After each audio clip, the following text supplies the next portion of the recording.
to a presentation of Green Canyon High School Sports on 100.9 Light FM and CashValleyDaily.com. Brought to you by Green Canyon Boosters, Advanced Heating and AC, Mountain Shine Cleaning, Cache Valley Auto Care, Les Olson IT, Adams Wealth Advisors, DD Auto Salvage, Great Basin Graphics, Preston Watts Auto Collision, Napa Auto Parts, Young Automotive, and Cache Valley Daily.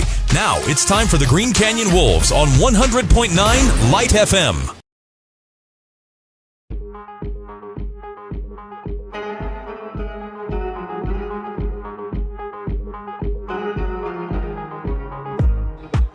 Welcome back, Wolfpack. We are live from Springville High School. What an eventful afternoon it's been for Jacob and I so far. But we've just had our coin toss. Springville, the Red Devils have won the toss. They've deferred to the second half. Green Canyon's going to be receiving the ball to start this one as we are just a couple minutes away from kickoff. Jacob, tough one out in Provo last time. It was a 27-14 loss for Green Canyon. 2 rushing touchdowns by Carter Perry in the second half. Had a chance to get into it at the end of the third quarter, just could not capitalize on that drive. Matter of fact, went backwards about 20 yards. This team's going to have to be tough. They're going to have to be physical today. What are you looking forward to out of these Green Canyon Wolves running out in their all-whites today? That's completely right, Stockton. We're looking at Green Canyon to continue growing and developing. We saw them really flip the script later on in that second half in that game against Provo last week. We saw great improvement there from the secondary and that O-line to really kind of step up a little bit better than they were doing in that first half. We saw them get some points on the board there. We had a lot of great momentum going their way, and that's something they got to pick up here early on the road here at Springville.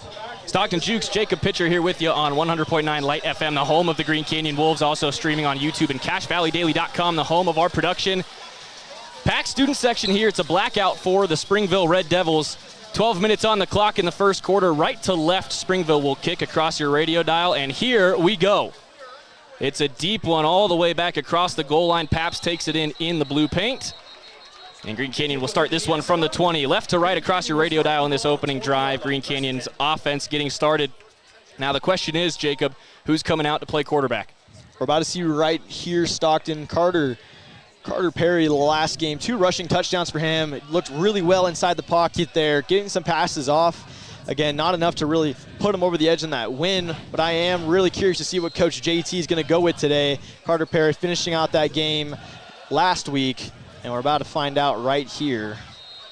It looks like it is going to be Perry behind center for Green Canyon coming out. On his left, that's going to be Micah Jenkins. To his right, he's got Selman. Twin back formation. Twins bunched up on the left of the formation. Single receiver on the right. Bobbled snap. Handoff is fumbled. Perry scoops it up at the 16. He'll go down. They're going to give him forward progress to the 19, but a bad first play for Green Canyon makes it 2nd and 11. A little bit of nerves going to this one, Stockton. Rough week last week. Going up against this very big Springville team, Stockton. We were talking to Coach JT before the season. He said this week 1 and week 2 is going to be tough. Is going to be testing their toughness and their power and what they are able to go up against. Again, this 5A school here, Stockton. It's going to be interesting to see really if they can compete with these big boys here. 2nd and 11. Now it's going to be Twins to the right. Slot receiver on that right side, Houston Poremski. Single receiver out left, still that twin back look for Perry. In the gun, takes the snap between the hash marks, dropping to throw, looks to his left. Big fight, ball comes out, Perry's hit, it's recovered by Springville. The Red Devils will have their first offensive possession on their 6-yard line, and Green Canyon, 2 fumbles in 2 snaps, they give the ball up. Really, really tough start for the Wolves. Carter Perry looked downfield there, Stockton, to his left side. Looks like he was going for Hayden Stram. Got a little tangled up with the DB back there. I'm not sure if he was going for them. Maybe he didn't know that was a pass play to him. Carter Perry looked directly over there. Man was on the ground. I'm not exactly sure what was going on there, Stockton. Might have been some miscommunication even there. You're going to spot this one on the 7. It's 1st and goal for Springville on their first offensive possession of the game. 11 minutes, 8 seconds remaining in the first quarter. Nightmare start for Green Canyon after a nightmare week 1 at Provo. I formation here for Springville. First snap under center. It's a handoff up the middle for the fullback. Good wrap-up tackling, but it is a gain of 5. 5.5 even up to the 1.5-yard line. 2nd and goal. Stockton, last week, Springville went 6 for 10 on their passing, only passed for 38 yards. A lot of run game we saw for them. 323 yards using those legs yesterday. Probably something we're going to see from them here again. It worked well for them last week against Alta, getting that comeback win down from behind. Green Canyon secondary, although, has been struggling lately, so this might be a little bit of a break for them, but not something to turn away from. Again, a big play, they might try to go for that and capitalize on that secondary. Second and goal, from the 2, right between the hash marks. Under center, here's Valetti. Another I formation snap, this time a handoff to the halfback. He's wrapped up at the line to gain, the line of scrimmage. They're going to give him half a yard there. Nope, they'll stop him at the 2. Third and goal from the 2. Tell you what, if Green Canyon can keep 3 points on the board instead of 6 here, that would be a much-needed win early in this one. That would be huge, Stockton. Again, 2 fumbles there in that first possession for Green Canyon. I'm sure Coach JT is thinking about that one, but the team needs to let that go, play defense, get some more plays down the field. And I think that could have been just miscommunication there, Stockton. Very run-heavy team, this Springville offense. Expect to see that dual-back I formation quite a bit this evening. Valetti under center only had about 50-something yards through the air. 2 seconds now, 1 second on the play clock, and Springville is going to have to call their first timeout of the first quarter. 9:35 to go. Again, third and goal coming from the 2. But a bad start for the Green Canyon offense after receiving the opening kickoff. A fumble on the opening snap recovered by Perry. Strip sack fumble. That one not recovered by Green Canyon. This drive started as first and goal at the 7 for Springville, now 3rd and 2. Jacob, it's been just kind of a shaky start through 4.5 quarters now for Green Canyon. Yeah, very shaky start. Again, going on the road, Stockton, we talked to Coach JT about that this summer. They have been traveling a lot for training and practice. Coach JT not too worried about this traveling, but I'm starting to think maybe a little bit of that has to do with this travel. Stockton coming into Springville, a 5A school, a little bit bigger than them. Some bigger guys are going up against. That could have a big piece to this, Stockton, as well, and it's just something they got to move forward and overcome for a chance to really play later down the road. Green Canyon football on 100.9 Light FM and Cache Valley Daily is brought to you by Young Automotive. Think Young, drive Young. Multiple dealerships in Cache Valley and throughout northern Utah. Huge third down here for the Green Canyon defense. Third and goal from the 2. No gain on the last rush. Looks like we're going to get offset I here from Springville. Valetti in the gun, back off to his left. 9:35 to go in the first quarter. Valetti rolling right, under pressure immediately, gets the throw off at the goal line, caught for a touchdown. Tua Naufahu catches that one on the goal line at 6-0 Springville with 9:31 to go in the first quarter. About the opposite of how you drew it up if you're JT Tyler Ely. The complete opposite, Stockton, right there, looking for that play action on the near side again, just some miscommunication most likely there. Great jump there off the line for that Green Canyon defense. Got the pass off, though, was Springville, and I guess he just got a hand inside that goal line. And that's going to be 6-0 with the kick, and it's up, and it's through. 7-0 here in the first quarter, Stockton. 7-0, again, only 2.5 minutes off the clock here in Springville. Green Canyon's offense is going to come back out after Pabst receives this kick. Green Canyon going left to right in this opening quarter of action down in Springville. You're listening to Green Canyon Football on 100.9 Light FM and CacheValleyDaily.com, brought to you by Preston Watts Auto Collision. Preston Watts Collision and Glass has been in business 60 years. Next time you crash, call Preston Watts Collision and Glass. Quick start for the Red Devils, opposite to what we saw from Springville last week. They were down 14-0 to Alta in the first quarter, ended up winning that game 27-20. Much better start for them here, but hopefully Green Canyon, if you're sitting over on that white sideline, you might be thinking, maybe we flip the script this week. Yeah, there's not much to really kind of go off, Stockton. We didn't really see much from Green Canyon there in that first drive, so honestly not much to really talk about except going off again from last week, but I'm really interested to see a play, get past the first change, get a new set of downs. I think that's going to be a good goal here going into this one. Here comes the kick. Ben Smith, the junior, puts his right foot into that one. That's going to go through the back of the end zone. It'll be caught about halfway through that end zone by Pabst. It'll be another start from the 20 for Green Canyon. Net negative 1 yards today so far on offense. Looks like it will still be Perry taking the snaps for Green Canyon. Now a good time to take a look at our uniform check. Red helmets, red shirts, white pants for the Springville Red Devils, all white with the black helmets for Green Canyon on the road. 0-1 after that tough game at Provo, tough opening drive here in Springville. This is a tone-setting drive, Jacob. Yeah, this will set the tone here for the rest of this game. They need to get downfield, put some points up, and respond. And I think they can here. Slow it down a little bit and make some plays happen. Perry takes the snap, looking to his left to throw. Pocket collapsing. He breaks right up the middle. Picks up about 5, give him 6 up to the 26, 2nd and 4. After a scramble by number 15, Carter Perry.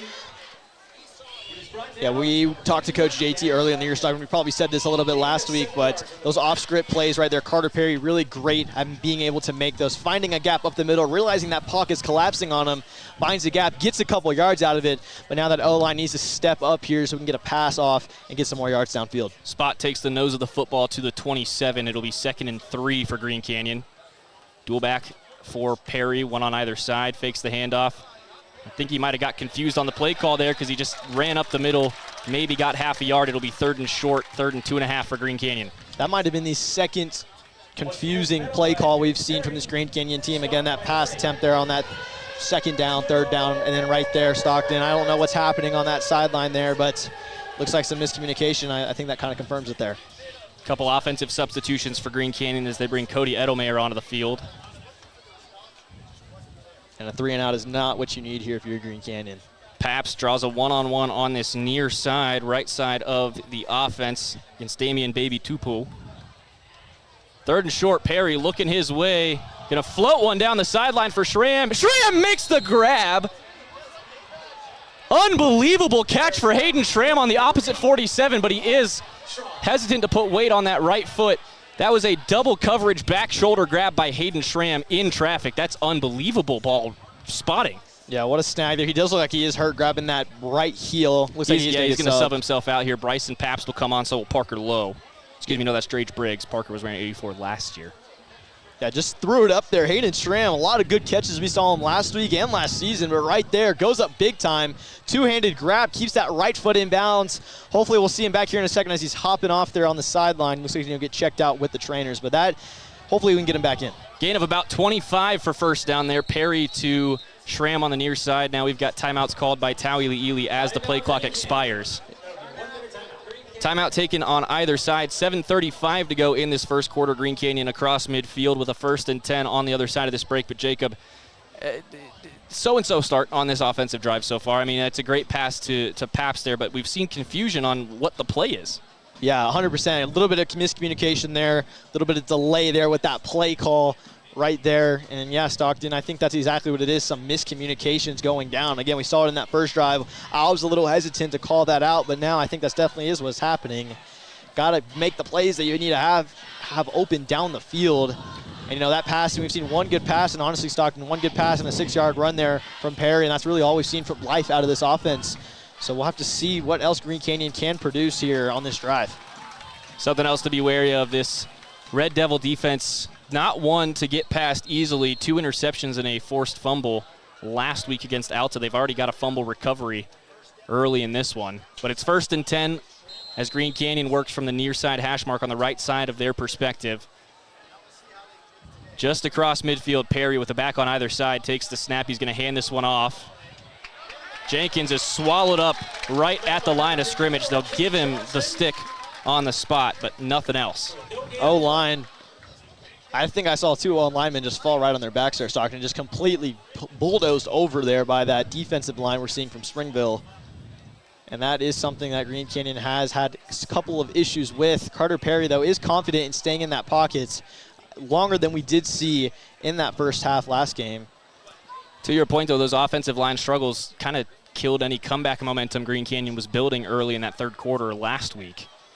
Now here's Perry again on 2nd and 10. Bit of a low snap, he pulls it in. Now he's going to launch one down the left side. It's a little too far, and that's picked off. Perry overthrows one. It's picked off by number 5, Braden Smith, the senior. Green Canyon, 2 drives, 2 interceptions, and now we've got a flag for taunting.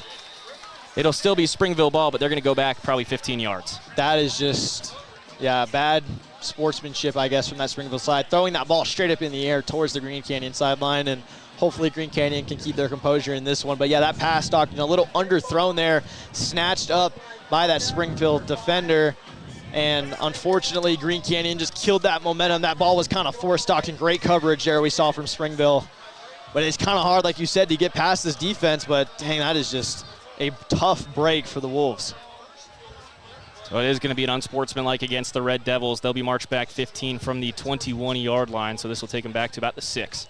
Yeah, that ball was just thrown straight up in the air. It'll be the 11, excuse me. Straight up in the air towards that Green Canyon sideline. Refs were all over that one. So 15 yards inside the 30-yard line, half the distance to the goal. It'll be 1st and 10, 89 yards in front of the Red Devils. 2 offensive drives, 2 turnovers for Green Canyon. They trail 7-0 with 6:49 to go in the first quarter. Valetti goes under center. I formation, 2 backs behind him. Now he's going to drop back to throw, rolling left, cutting back around that left edge, cuts through the middle of the pocket. He's going to pick up a couple yards there. They'll give him the 15, it looks like. Valetti up the middle for a 4-yard gain. 2nd and 6 coming up now from the 15-yard line. And this is an opportunity for the Green Canyon defense to really make a statement here, try to get some momentum back on this head. A big stop here would be huge for the Wolves. And they did a really good job on that rush there. Just snuck through that O-line there was Springville. And we're going to have to see what else this defense can come up with. 6:14 to go, clock running. I formation again, Valetti under center. Receiver on either side of the formation. Snap comes in, handoff to the halfback. Up the middle, but he is going to be stopped. No, he's going to churn his way forward up to the 23. Green Canyon struggling to get the ball carrier down. And it'll be a 1st down up to the 24 on the spot of the ball. Yeah, that's just a little bit of a size comparison there. Stockton, Green Canyon had that running back wrapped up very well, just able to bulldoze his way and get that 1st down. But Green Canyon looking pretty good on defense so far. Stockton coming up big, getting to where they need to be. Now they just got to be able to finish out those plays and get that runner down. 5:35 to go. Back under center goes Valetti. Same formation, 2 backs behind him. It's a pitch off to the left side, trying to get to the corner. Good blocking. Running into 1 man up to the 30-yard line. It'll be a gain of 6, 2nd and 4. 6-yard gain, 2nd down. Really just consistent physical running from Trayton Harrison so far. Green Canyon, like we said at the top of this broadcast, they're going to have to play physical today. Yeah, big team here. Toughness and size is what Coach JT, why he wanted to play this team, Stockton. If you can go up against these guys, there's some good 4A teams that you will be able to compete with. And right now, I'm interested to see a little bit more as this game goes on. How are they able to do? 2nd and 4, 4:50 remaining on the first quarter clock. It's going to be another handoff to the halfback through the middle, gets a block, runs over a man. It's Pabst who knocks him down finally at the 43-yard line. Another 1st down for Springville, and they're rolling up the field. Yeah, they're rolling up this field with that run game, Stockton. Like we said, 323 yards on 49 carries last game against Alta. We know this team runs, and I know Coach JT knows that too. I wonder what adjustments will need to be made to start getting these runners down. 4:25 now showing on that first quarter clock. Still marching right to left. Now in the gun, here's Valetti back to his right. Takes the snap off his face mask, corrals it. Now he's going to go down in the backfield for a sack. Green Canyon finally gets home. Give that to big number 2-2, Ross Johnny, the 6'3 senior. Yeah, Johnny there with a wrap-up tackle, got him down. Yeah, that ball snapped off the face mask there of Springville. But Green Canyon able to break through that line and wrap up and finish that play out, Stockton, which is something that they need to continue doing, and that was textbook example. Great job by Green Canyon on that sack. 2nd down, 16 now. 3:40 on the clock as it continues to run. Play clock down to 10 as Springville gets in formation. Shotgun with a back to the left for Valetti. He's got 3 receivers out right, sole receiver to the left. 3.5 now, clock down to 1. The snap does get off. Valetti under pressure, short check down throw, and again Green Canyon gets him in the backfield. A loss of 4 makes it 3rd and 20.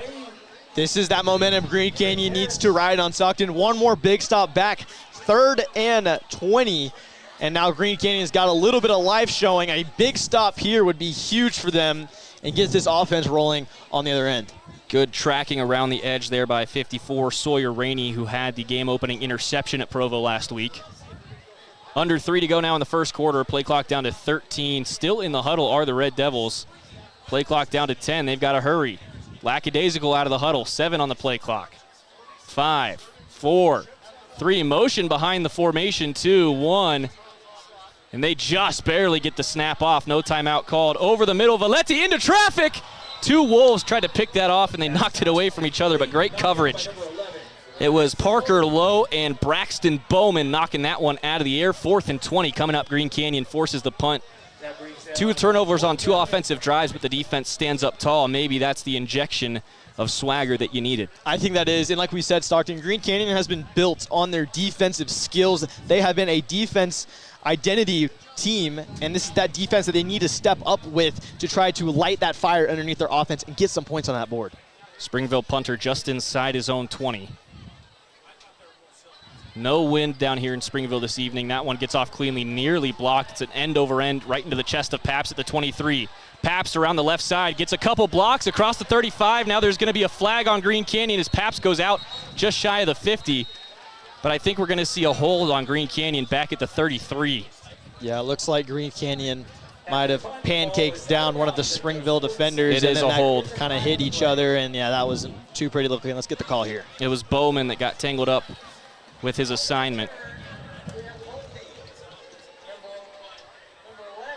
It was, in fact, Bowman. So instead of starting this drive at the 47, Green Canyon's going to have to start from the 24. Spot of the hold at the 34, 10 yards from the spot of the foul. Yeah, that's a tough break for Green Canyon. A good That's 2 first downs that you take away on that hold. Yeah, that's kind of a tough one. It might have killed a little bit of momentum underneath, but this offense needs to step up now. Green Canyon's defense coming up big there, forcing a punt there. We'll see how they can do. No more little plays with the drop ball, giving them an open lane there, Stockton. They got to move downfield. 2:24 to go in the first. This essentially turns into a touchback. 1st and 10 from the 25. Perry takes it on the far side. Hash marks, handoff in the middle for Jenkins, and there is no room to run for Green Canyon today. Short gain of 1, 2nd and 9. Now this Springville size of their defense, they're able to wrap up these run attempts by Green Canyon. If I'm Green Canyon, I'm looking downfield. Yes, you did throw an interception right there, but just make some quick play action passes, inch down that field, nothing big, and just do those passes that you know that work. And I think Green Canyon can continue moving down the field, but right now, that run game is just not working too well. Minute 55 remaining here in the first quarter. Left to right, Green Canyon's offense working on 2nd and 9 just across the 25. Perry, sole back to his right. He's going to drop to throw, looking to his right. Pocket collapsing, escapes 1, escapes 2, escapes 3, picks up 2 yards on the scramble. And that Green Canyon offensive line just not holding up right now. Yeah, looking downfield there, looking for Tate Higman or even Hayden Schramm down there on that near side of the field. And unfortunately, good coverage there by Springville. Great job, though, there by Carter Perry to not force anything, give up another interception there. This defense is very tough on this Springville side. 3rd and 6 from Green Canyon's own 27-yard line. Be 3rd and 7, actually.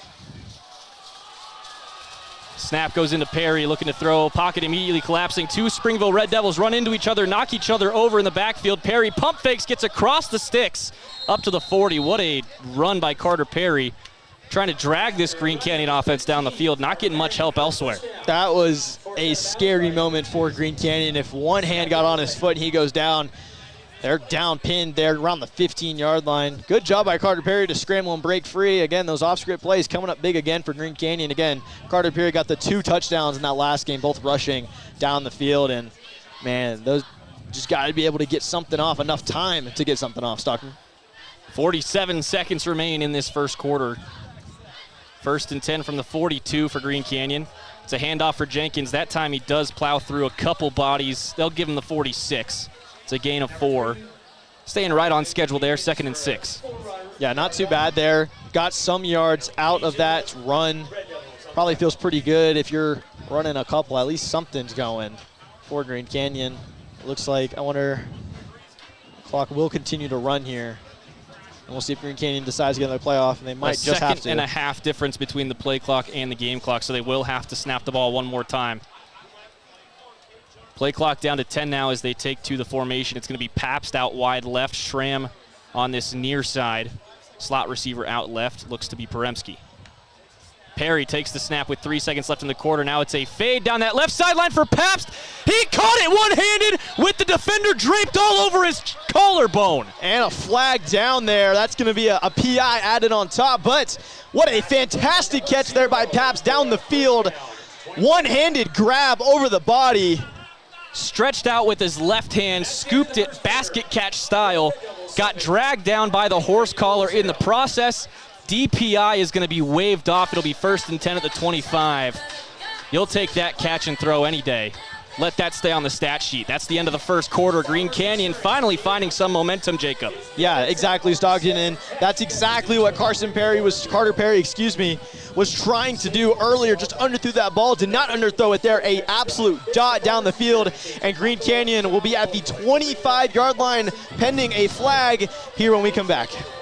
They're going to pick that flag up and say no PI. It's not going to matter anyway. Bryson Pabst is an athlete. But we will take a break here from Springville. Stockton Jukes, Jacob Pitcher with you on 100.9 Light FM. This is Green Canyon Football, Week 2 from Springville.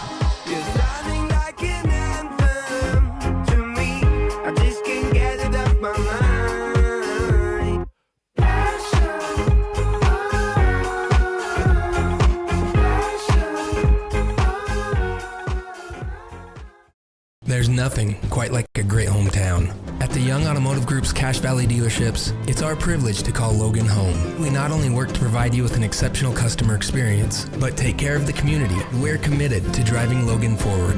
Visit Young Automotive in Logan today. At Adams Wealth Advisors, they believe that successful wealth management is all about planning. Adams Wealth Advisors is here to help. If you're transitioning a business, searching for the most up-to-date tax strategies, need help managing investments, or need help with estate planning, Adams Wealth Advisors has your back.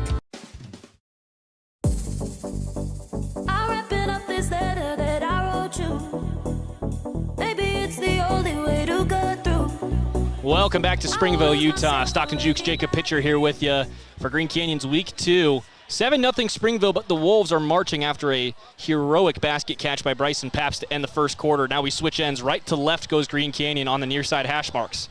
Perry, handoff to Jenkins through the middle off that right side. He's going to gain 3 on the carry. 2nd and 7 from the 22 coming up. Yeah, like you said, Stockton, big catch there right before the break. Bryson Pabst gets up and gets it down. What Green Canyon was trying to do on that interception we saw earlier in the game in that first quarter. And Green Canyon now at the 22-yard line. And this is an opportunity like no other Green Canyon has to tie up this game here in the second quarter. Wolves knocking on the door of the red zone. 2nd and 7.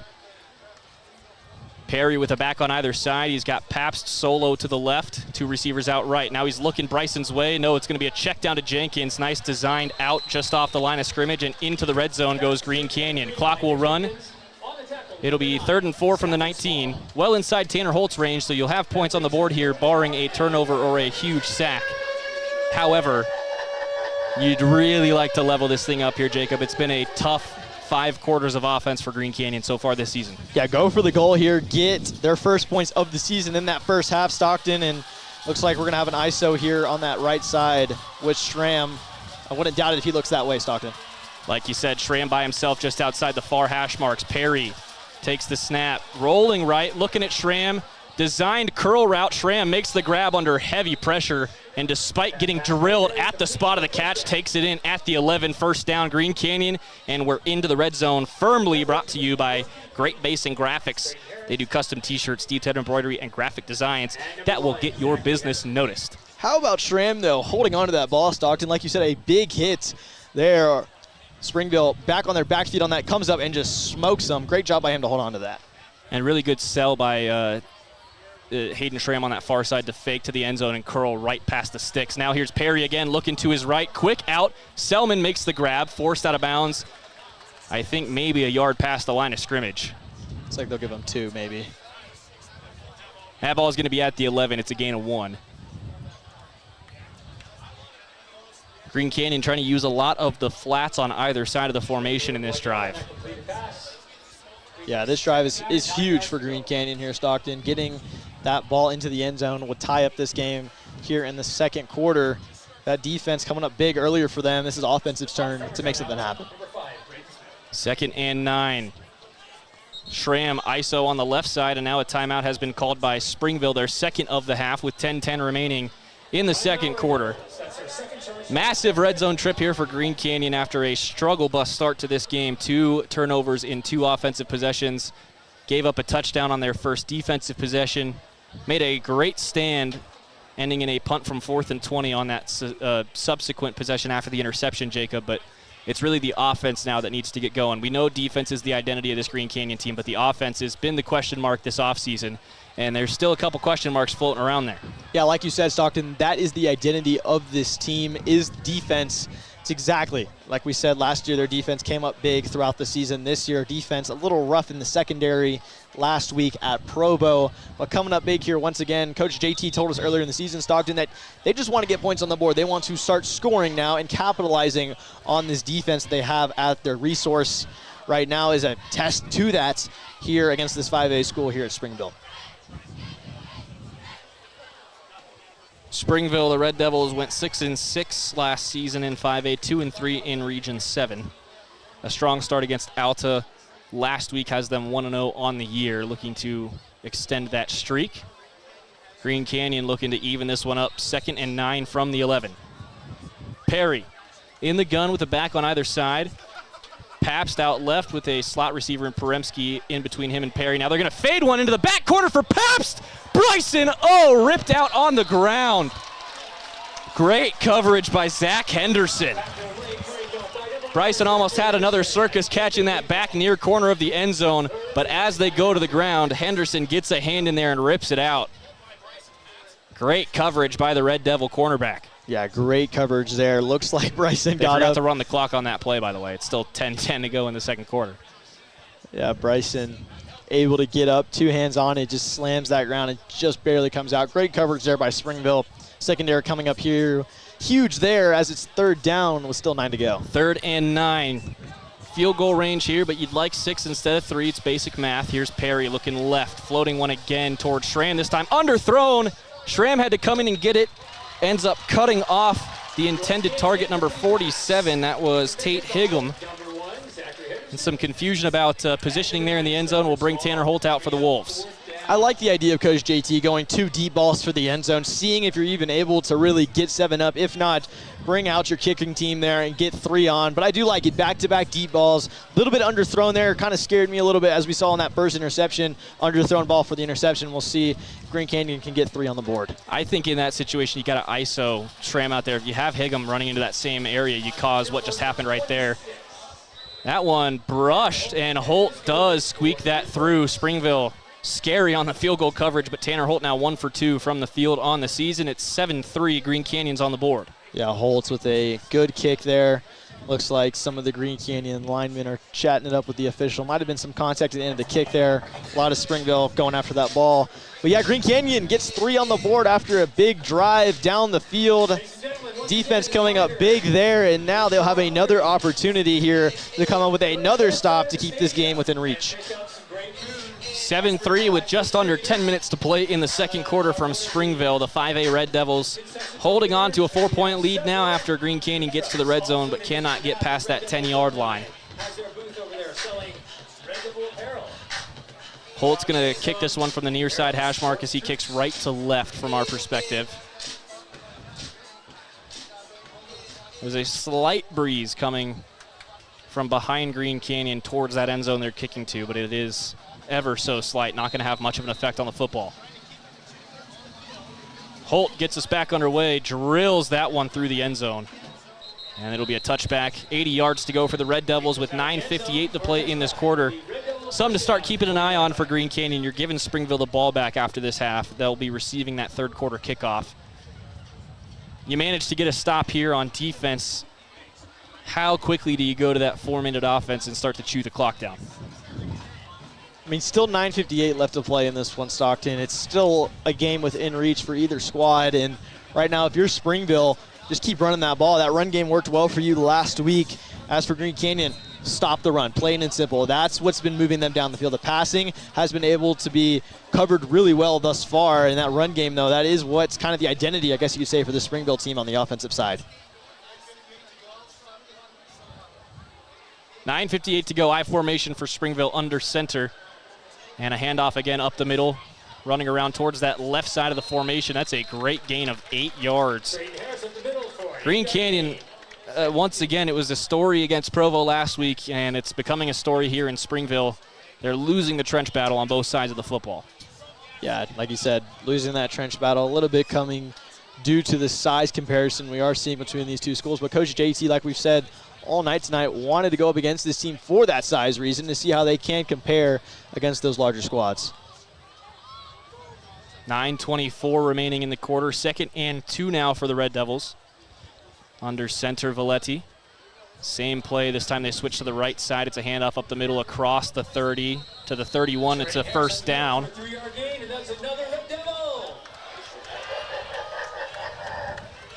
Just over 9 to play now here in the second.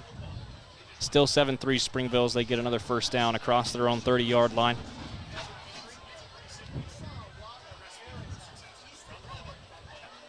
Really taking their time calling these plays.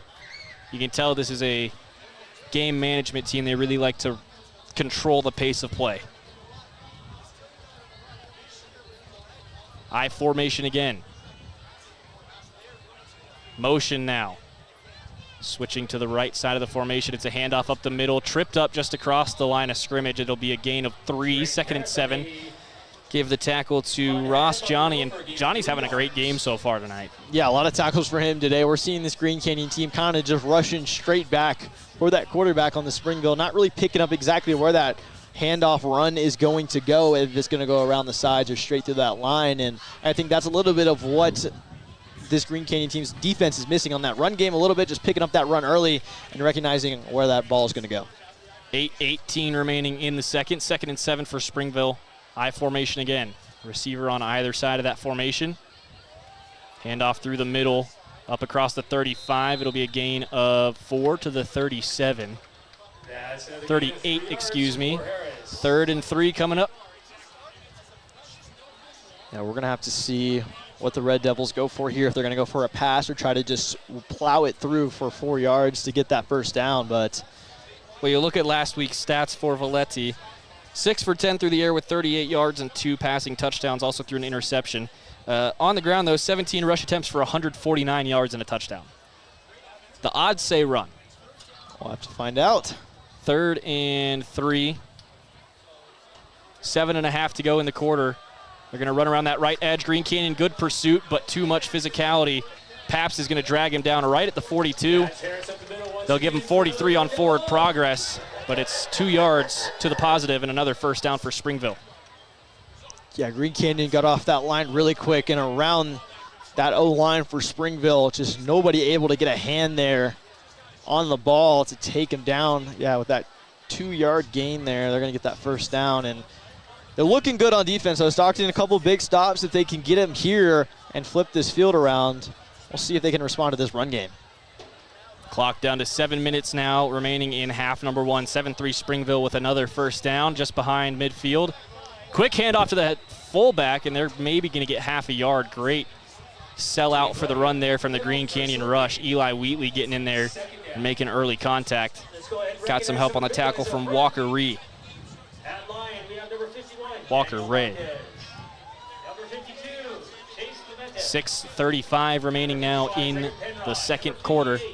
2nd and 10 coming up. Green Canyon keeping Springville behind schedule for the first time this drive. It really is a jumbo set up front for Springville. They've got a 7-man offensive line. Talk about committing to the run game. High snap over the head of Valetti. He's going to scoop this up back at his own 30, and he is sacked right there. Green Canyon all over it on the bad snap. Huge break for the Wolves. That's going to be a loss of 12 yards for the Red Devils. 3rd and 22 coming up. We said big stop, Stockton. Not a stop necessarily, but a mistake there by Springville puts them back 12 yards. That's that break that Green Canyon needs. 3rd and 21 now Green Canyon has an opportunity to flip this field around and get some more points on the board and move downfield on the offensive side. Nose of the football on the Springville 31. Line to gain is the Green Canyon 47. 3rd and 22 with 5.5 to play in the quarter. Clock is running again. This time Valetti by himself in the gun, and a third timeout of the half called by Springville. It's not even Valetti in the gun. That's Bo Halverson who is getting ready to throw that for Springville, but lots of unhappy yelling coming from the sideline. Head coach David Valetti did not look too happy with the execution of the offense there. Yeah, not too happy. High snap there, a mistake in the benefit of Green Canyon. And like we said just a second ago, Stockton, the opportunity now to flip this field around with one more big stop. Again, 3rd and 21. And if you're Springville here, you're supposed to be plowing through this Green Canyon team. But Green Canyon, although they have their mistakes and their problems, they are coming up big right now, and an opportunity again to make a big stop here. Another big stand coming for that Green Canyon defense. 3rd and 22 with 5:24 remaining in the second quarter. They trail by 4, looking to get some points on the board before half. Green Canyon football on Cache Valley Daily and 100.9 Light FM is brought to you by DD Auto and Salvage. Cache Valley's #1 place to get the most money for junk vehicles and scrap metal. They'll pick up to call them at 435-787-1204. In the back by himself, that is going to be Halverson. Motion now by the Green Canyon rush. Wheatley on the near side, ready to take off around the edge. Halverson looking for a throw. 3rd and 22. He is sacked. Wheatley gets home. Beautiful move around the edge by Eli Wheatley, and he picks up a sack. That'll take Red Devils back to the 23-yard line. Number 9, Eli Wheatley. Yeah, Eli. 4th and 30 coming up. Yeah, Eli Wheatley just plowing right through Bo Halverson there for the Red Devils. And I watched that. I watched him the entire time. He was ready to go right off the line, just jumped straight off. And that's a fantastic stop here by this Green Canyon defense, and an opportunity to do wonders here with great field position. Green Canyon's defense really starting to find that backbone as here comes the punt from Springville. It is low, end over end. Late hit, late block on the kicker. That ball bouncing around. Green Canyon scoops it up. That's number 11, Braxton Bowman. Nearly gets it back to the 50. They'll probably spot him here at the 49. Yes, they will. 51-yard field for Green Canyon coming up. 4.5 to go in the first half of action, and Springville's getting the ball back after halftime. Do you try and take this one all the way down, Jacob, or do you trust the defense and double dip here? I say you double dip, Stockton. I think Green Canyon needs to be moving with enthusiasm and momentum. Try to move it down the field here. Get something on the board. That defense, again, coming up big. That first touchdown, I honestly want to say it doesn't even count on the defense. They had great field position, easy to get into the back. Yeah, go downfield, get some points on the board, try to flip the field again. Perry back out for the Wolves with a back on either side. Duo out left of receivers, single receiver out to the right. It's a designed roll left for Perry. He is chased immediately, does get the throw off short to Schramm. Schramm had bodies all over him, and that's picked off. Zach Henderson gets the pick on the tip. Had a hand all the way around Hayden Schramm's midfield, and the first throw for Carter Perry's drive is intercepted. 3rd turnover of the day for Green Canyon's offense. The 2nd interception for Perry, paired with a fumble on a strip sack. I think now the defense has to step up, Stockton. I mean, oh man, that is just a tough break there for the Wolves. That ball completely bobbled off both defenders. And yeah, that was a fantastic interception there for Zachary Henderson on the Springville side, and a really rough break for Green Canyon. Just a bad bounce off the tip too. It tipped and stayed right where it was in midair. It's just super unfortunate. Henderson's had a great game for Springville so far. A couple good coverage moments and then an interception. Now it's 1st and 10 Springville with 4:21 to play in the half from their own 42. Hand off to the halfback up the middle, this time swarmed just across the line. He's going to fall forward for 4 yards, and now we've got flags. There should have been. Yeah. There is a flag down right in the middle of the formation. Extracurricular hands from Springville.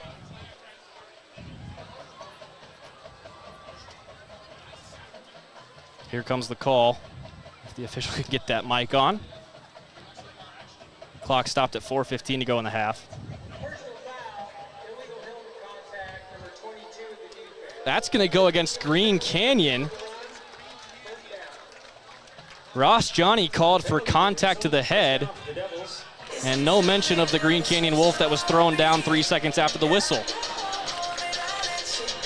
Yeah, we saw some extra contact over here on that punt from Springville being drugged down, a couple of Green Canyon players being drugged down. So it's a theme in Provo last week as well. Yeah.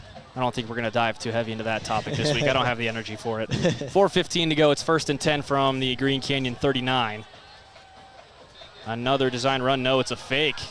Valetti over the top, down the middle, has a man, overthrew him. Half a step, he overthrew Damian Baby Tupu, and he was wide open in the end zone. Secondary being tested there for Green Canyon. Kind of the same thing we saw last week, getting burnt there. Again, that ball just slightly overthrown, and that was the only reason why that ball was not caught, Stockton. It'll be 2nd and 10 now from the Green Canyon 39, 4:07 to go, and that's how dangerous Springville can be. You commit to the run 90% of the time, but you run one up the seam one time on that fake play out of the I formation. It's a pretty easy way to open a man up, and it almost paid off there. Sole receiver on either side now, I formation again. This time it's going to be a pitcher on the right side. It's a reverse. Flea flicker, throw down the middle, wide open, through the hands and caught. Touchdown Springville. Bryson Paps pulled up short to try and pick it out. It went straight through Bryson's hands for a touchdown. Yeah, straight through Bryson's hands there, Stockton, like you said. And I don't even know how that ball ended up in the hands of Springville, but it did, and looks like... Flag on the play, back at the line of scrimmage. This might be coming back. It is coming back. It's on the offense. Illegal shift takes away the touchdown.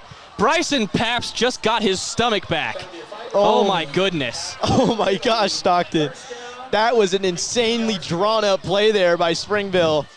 And yeah, just right, like you said, directly through the hands of Bryson Paps. We cannot be more clear. If he keeps running, it's an easy basket catch interception. He tried to make it flashy, and it almost burnt him badly. It's instead a 5-yard illegal shift penalty. 2nd and 15 from the Green Canyon 44. I tell you what, that's a break if I've ever seen one. Green Canyon better capitalize. 3:57 to go. 2nd and 15. It's a handoff up the middle. Tripped up in the backfield by Wheatley. Right at the line of scrimmage. It's going to be a play for no gain. 3rd and 15 coming up. Eli Wheatley is starting to find his way to the football. Which is exactly what Green Canyon needs, Stockton. That defense coming up big again, and this is the identity of the team that we know with this Green Canyon side, and it's really starting to become really fun to watch here on the defensive end. We've got a huge score update from out at Tremont and at Bear River High School. If you're familiar with the Cache Valley area, you're a member of that community, you know that Tremont just went through a gut punch a couple days ago, losing 2 police officers in the line of duty. Blew out tonight in those officers' honor. It's 35-0 Bear River after 1 quarter. Wow. Valetti fakes the handoff to the fullback, gets to the halfback instead. He's going to pick up 5 yards to the original line of scrimmage, maybe 6. And it's going to be 4th and 9 from Green Canyon's 38. That's a big stand for the defense as the clock runs under 3 minutes to go in the half. Now we see what the decision is for Springville. I think this is going to have to be the offense. You can't punt too far for a field goal. It's that fun gray area you get in high school football. You don't have kickers with those kinds of legs yet, but your punters do. Yeah, Green Canyon had those 2 big stops just a second ago, but a big run there for Springville. Green Canyon needs to come up big here. I think Springville's going to give them everything they can here in this one and try to get that first down. 2.5 to go in the first half. Green Canyon's got 2 timeouts if they do get the ball back here. A quick shift by the rush. 4-man rush for Green. No, they're only going to send 3. Valetti under pressure, looking to throw. Check down, that's on the ground. And they're going to signal incompletion. Turnover on downs at the 38 for Green Canyon. Great defensive stand. After nearly getting burned on the goal line, a illegal shift takes 6 off the board for Springville. And Green Canyon stays within 4. 2:20 to go in the first half. 2 timeouts. And let's see, 62 yards to go for Green Canyon. Yeah, another huge stop there by Green Canyon. Great job on them for sticking with it and keep going. I think Green Canyon needs to be super smart with this ball, Stockton. Get it downfield fast. Again, only 2:20 left to play. But like we said, be super smart with it. 2 interceptions already on the day today for Carter Perry. And we're going to see how he can respond here in this one. Another huge score update in Region 11. Mountain Crest leading 34-0 over Uintah with 10 minutes left in the second quarter. If you remember, Green Canyon knocked off Uintah in the second round of the state playoffs last season. It's a designed roll and run for Perry. He's going to cut through the middle, back to the line of scrimmage, no further. No blocking there for Perry. Clock's going to run down to 2:10 and continue. No 2-minute warning in high school, so it'll just keep going. Yeah, a little bit of a rough snap there for Perry as well. A little delayed off the jump. Tell you what, the defense after that first drive, they've really woken up and they've showed up to play this game. The offense is, man, it's like a diesel truck in December trying to go uphill. Just really, really slow start. But it's good to see, though, on this defense. Again, Stockton, that's the identity of this team. Might take a few weeks to get woken up, but still really fun to watch this defense go. Single back to the right of Perry. 2nd and 10, takes the snap from the near hash marks, looking to the right. That pass is deflected. It's his 3rd interception. That's going to the crib. 13-3 Springville off Carter Perry's 3rd interception, 4th total turnover, and this is a nightmare for Green Canyon. That ball was batted at the line of scrimmage.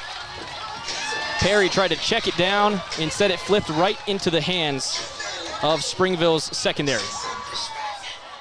That is just another tough break for this Green Canyon offense, and it needs to wake up here, Stockton. Defense coming up huge 3 times in a row, and now this offense 2 times in a row. The 3rd interception of the night for Green Canyon, and Springville's going to have this ball coming back after the half. PAT pending. Low snap, tough hold. That one's blocked. It's no good. Off the upright, it'll stay 13-3 with 1:27 to go in the second quarter. Green Canyon, well, they got to find the end zone now. It's been about as bad as it can be on offense, maybe as bad as it's been in all 3 years of JT's tenure here at Green Canyon. Never seen this amount of turnovers in one half for Green Canyon in the 3 years that I've been calling games for him now. I wonder if Coach JT might try to change up this offense a little bit. Like we were talking last game, Stockton, we had that QB battle starting up here for Green Canyon with Ethan Monk and Carter Perry. Carter Perry, yes, a super athletic junior here for the team, but might be a chance to maybe see what else you might be able to work with here today. But that is just super, super hard to see for Green Canyon. And man, I'm sure Coach JT is fuming over there trying to figure out what he can do for this team. The Red Devils will kick off left to right now with 87 seconds remaining in the first half. Green Canyon, they're going to have to run that 2-minute offense to perfection. As things have been going, though, that sounds like a really big ask. Yeah, if I'm Green Canyon here, I'm going run plays, get just basic football fundamentals, good snaps, good runs, and hold on to that ball. Here's the kickoff into the breeze as it's picked up this evening. It will make its way into the end zone, though, and Green Canyon will have 80 yards to cover in 87 seconds. 1-yard line for 1st and 10. Now, it's only 13-3. It's a 10-point game. It feels like Green Canyon's been getting clobbered based on those 4 turnovers they've given up this half alone. But the defense has done just enough to keep Green Canyon around. Offense has got to wake up, though. They need to do something good here. They need to at least get 3 on the board going into halftime. The defense needs to bow up coming out of that break. And I tell you what, you can't expect to only score 3 points and win a game. Something's got to change. 2 receivers on either side for Perry. He's alone in the backfield. 1st and 10, takes the snap. Rolling right. Pressure comes. Gets the throw off past the sticks for Pabst. Pabst gets through a tackle and dives forward out of bounds. He's going to pick up an extra 2 yards on the effort. No, they're going to keep him at the 31. Clock will stop as the sticks move. On the tackle. The play is good. 1st and 10 from the 31. Green Canyon's got to get this play going quickly. No signal for the clock to start quite yet. Green Canyon's getting a little bit of a break here. I think that they went out of bounds there. Oh, he did. That's right. Bryson did step out of bounds. 1:18. Perry still alone in the backfield. This time a trio of receivers to his left. 2 out to the right. Takes the snap, rolling out to his right, looking down the sideline, over the top, through the hands of Parker Lowe. Plenty of zip on that ball. Put it in a place only Parker could come down with it, but it goes through his fingertips. 2nd and 10 from the 31, 1:11 to play in the half. Yeah, great secondary coverage, though. We are seeing from Springville, to give them their credit. This defense on the passing has been very locked down for Springville, and that just makes it even harder for Green Canyon, who's passing at least on the offensive side, is a lot of their identity when it comes to it, and that's just super unfortunate for them on the offensive side. Out of the formation now with 5 on the play clock. Perry by himself again. Takes the snap with 2 on the play clock. Looking to throw. He's going to have to scramble up the middle. Breaks a tackle. Flag comes in on a hold. I think that's going to be a defensive holding as one of Green Canyon's offensive linemen was held on the ground. 2 flags come down to the same spot. Let's take a look.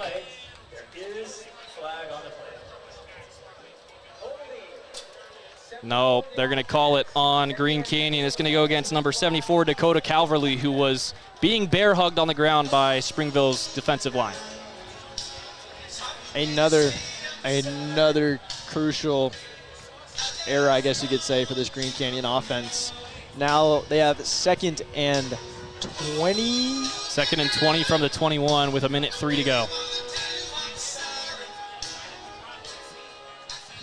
Holding penalties is what unraveled the comeback drive in the 3rd quarter at Provo last week. Now here's Perry with a back to his left. Twins on either side. Taking the snap a little bit low. Immediately flushed out to his left. Gets the throw off to the sideline way over the head. Perry's pass falls incomplete.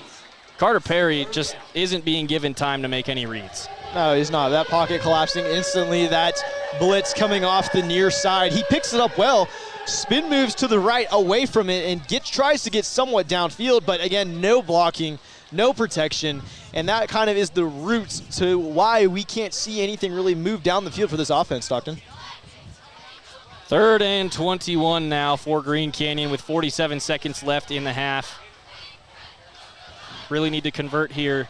If you do punt, Springville's got time to put more on the board. Perry all alone in the backfield. Takes the snap looking left.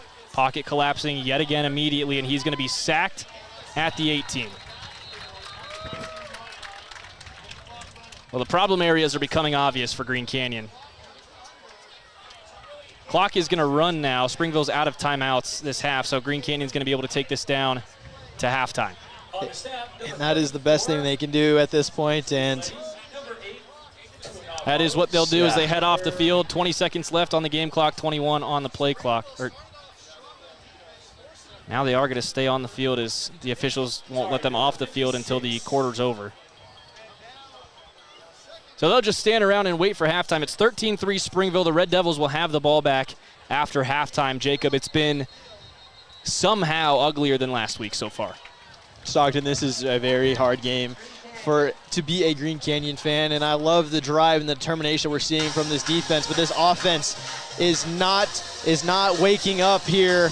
It looks like we're actually going to have a second left on the clock here. Green Canyon will take their final timeout. I'm not sure how that happened there, but I think Green Canyon took the timeout. They want to send a shot down the field. Just send it down, yeah. But like we're saying, Stockton, it's hard to watch if you're a Green Canyon fan. This offense kind of just sucking the juice and the momentum out of this team. 3 interceptions in that first half with a fumble. Again, the 2 scores coming from a pick 6 and a fumble recovery within the 20. It's hard to watch up here. I'm going to be completely honest with you, Stockton. I'm going to put it frank, and I'm going to stay as positive I can for this team, and it's getting kind of rough one here on this fine Friday night. So 1 second remaining in the half. The ball's on the 19 for 4th and 23 for Green Canyon.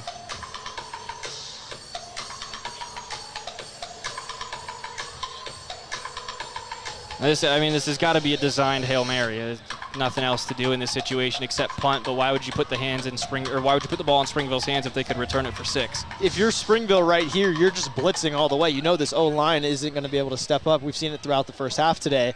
Just blitz and flush Carter Perry out of the pocket. But Carter Perry needs to be able to launch this downfield. I'm curious what's going on here. It's going to be a quad of receivers on the left side, bunched up on the near side hash marks. Perry by himself in the backfield, sole receiver outright. Perry takes the snap, looking to throw, flushed out of the pocket, moves to his right. Now he's going to take off. He'll just pick up some yards for the stat sheet. He gets drilled. It takes a knee to the helmet at the 35, and that's going to end the half. That was a dangerous piece of contact there for Perry. Not the fault of Springville. That was just how the play shook out, but that's a risk there for Carter Perry. Once again, not given any time to throw the ball, and it stays 13-3 heading to halftime. Jacob, your thoughts? Yeah, I kind of gave them there in that timeout we had. Stockton, again, just a very frustrating first half for Green Canyon. That offense, no life to it whatsoever. Those 3 interceptions, 1 turnover, and part of that doesn't just come from Carter Perry there behind the dish. It's also coming from that O-line along with down the field, and it's hard to watch on the offensive end. You get 3 great stops from those errors that we saw in the offense. Just the offense not able to come through and capitalize. Defense, though, starting to really show its colors here, starting to come back to life. I'm curious to see how they continue to go here in the second half. Green Canyon, 3 interceptions and a fumble from Carter Perry in that first half. They did get in the red zone 1 time, could not make it past the 10-yard line. Tanner Holt, the only points on the board for Green Canyon as they trail 13-3. And it's going to be a tough halftime talk for JT Tawi-Le'ili. We'll take about a 10-minute break here from Springville. When we come back, we'll get you set for the second half. Kickoff about 15 minutes away for quarter number 3 here in Springville, Utah. Advanced Heating and AC is honored to be Best of Northern Utah Gold Medalist. Thank you for your support and vote of confidence in their company. Advanced Heating and AC, online at advancedheating-ac.com. From what's happening in local political elections, to breaking news, to photo galleries and replays of the latest games. If it's happening in our community, it's on CacheValleyDaily.com and the Cache Valley Daily app. Local, relevant news on CacheValleyDaily.com. When your car starts making that uh-oh noise, bring it to Cache Valley Auto Care. They speak fluent clunk and squeal. They'll fix it right without upselling things you don't need. Cache Valley Auto Care, behind Home Depot on 200 East in Logan. DD Auto and Salvage is going to pay you the most for junk vehicles. Get rid of your junk vehicles today. Pickup is available. DD Auto and Salvage in Logan. Call 787-1204. That's 787-1204 today. See store for details. Green Canyon High School would like to say thanks to all their Alpha sponsors for supporting Green Canyon sports this year. For a list of sponsors and other athletic information, visit greencanyonhighschoolathletics.org. Great Basin Graphics does custom t-shirts and creates graphic designs that'll get your business noticed. Amazing colors and designs that seem to jump off the t-shirt. Go to greatbasingraphics.com. Great Basin Graphics. We made you look. Searching for copiers and printers? Les Olson IT has what you need. Find reliable HP printers, award-winning Sharp copiers, and high-end Ricoh graphic systems. Les Olson IT. Need a spotless home off a construction site? Mountain Shine Cleaning gets it done right. Fast, reliable, detailed. Call 435-361-5130. That's 435-361-5130. Shine with the pros at Mountain Shine. From day one, right down the street, to present day, all over America, Napa and our nationwide network of parts and exceptional service were built for one mission: to keep your business moving full speed ahead.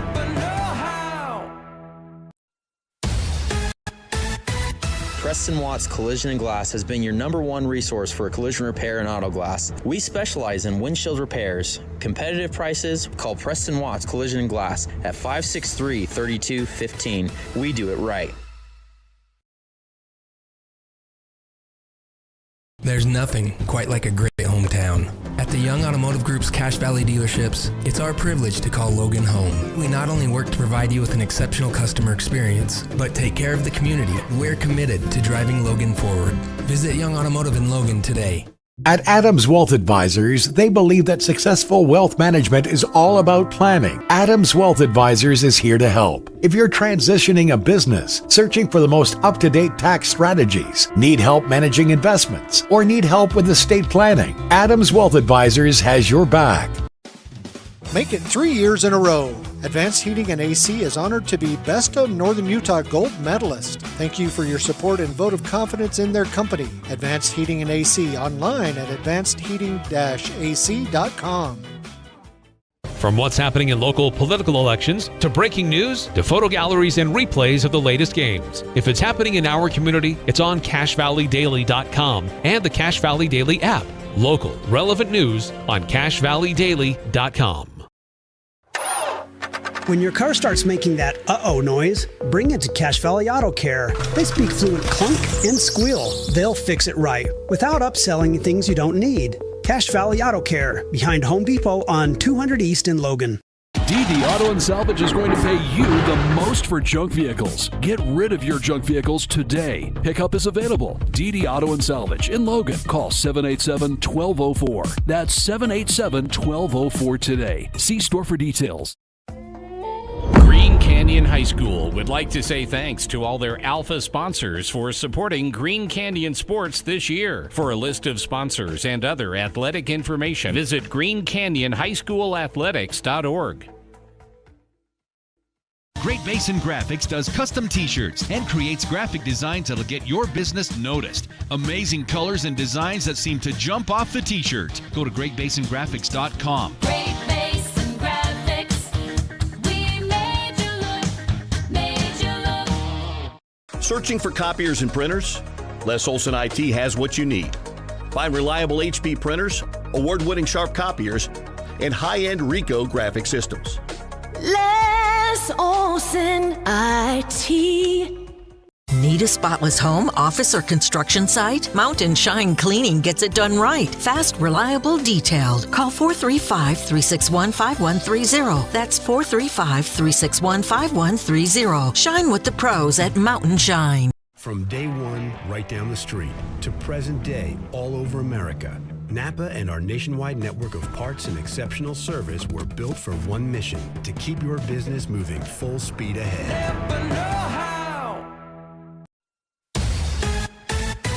Preston Watts Collision and Glass has been your #1 resource for collision repair and auto glass. We specialize in windshield repairs. Competitive prices? Call Preston Watts Collision and Glass at 563-3215. We do it right. There's nothing quite like a great hometown. At the Young Automotive Group's Cache Valley dealerships, it's our privilege to call Logan home. We not only work to provide you with an exceptional customer experience, but take care of the community. We're committed to driving Logan forward. Visit Young Automotive in Logan today. At Adams Wealth Advisors, they believe that successful wealth management is all about planning. Adams Wealth Advisors is here to help. If you're transitioning a business, searching for the most up-to-date tax strategies, need help managing investments, or need help with estate planning, Adams Wealth Advisors has your back. Make it 3 years in a row. Advanced Heating and AC is honored to be Best of Northern Utah Gold Medalist. Thank you for your support and vote of confidence in their company. Advanced Heating and AC, online at advancedheating-ac.com. From what's happening in local political elections, to breaking news, to photo galleries and replays of the latest games. If it's happening in our community, it's on CacheValleyDaily.com and the Cache Valley Daily app. Local, relevant news on CacheValleyDaily.com. When your car starts making that uh-oh noise, bring it to Cache Valley Auto Care. They speak fluent clunk and squeal. They'll fix it right without upselling things you don't need. Cache Valley Auto Care, behind Home Depot on 200 East in Logan. DD Auto and Salvage is going to pay you the most for junk vehicles. Get rid of your junk vehicles today. Pickup is available. DD Auto and Salvage in Logan. Call 787-1204. That's 787-1204 today. See store for details. Green Canyon High School would like to say thanks to all their Alpha sponsors for supporting Green Canyon sports this year. For a list of sponsors and other athletic information, visit greencanyonhighschoolathletics.org.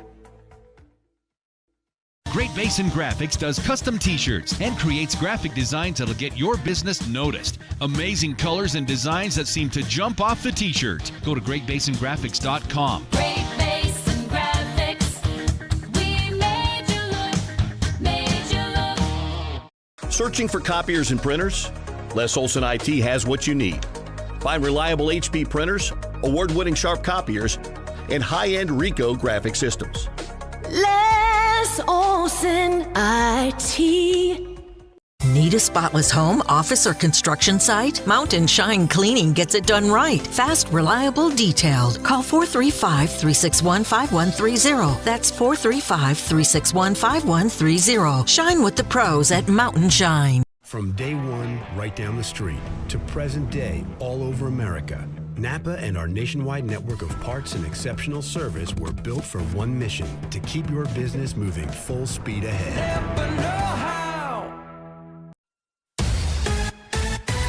Preston Watts Collision and Glass has been your number one resource for collision repair and auto glass. We specialize in windshield repairs. Competitive prices, call Preston Watts Collision and Glass at 563-3215. We do it right.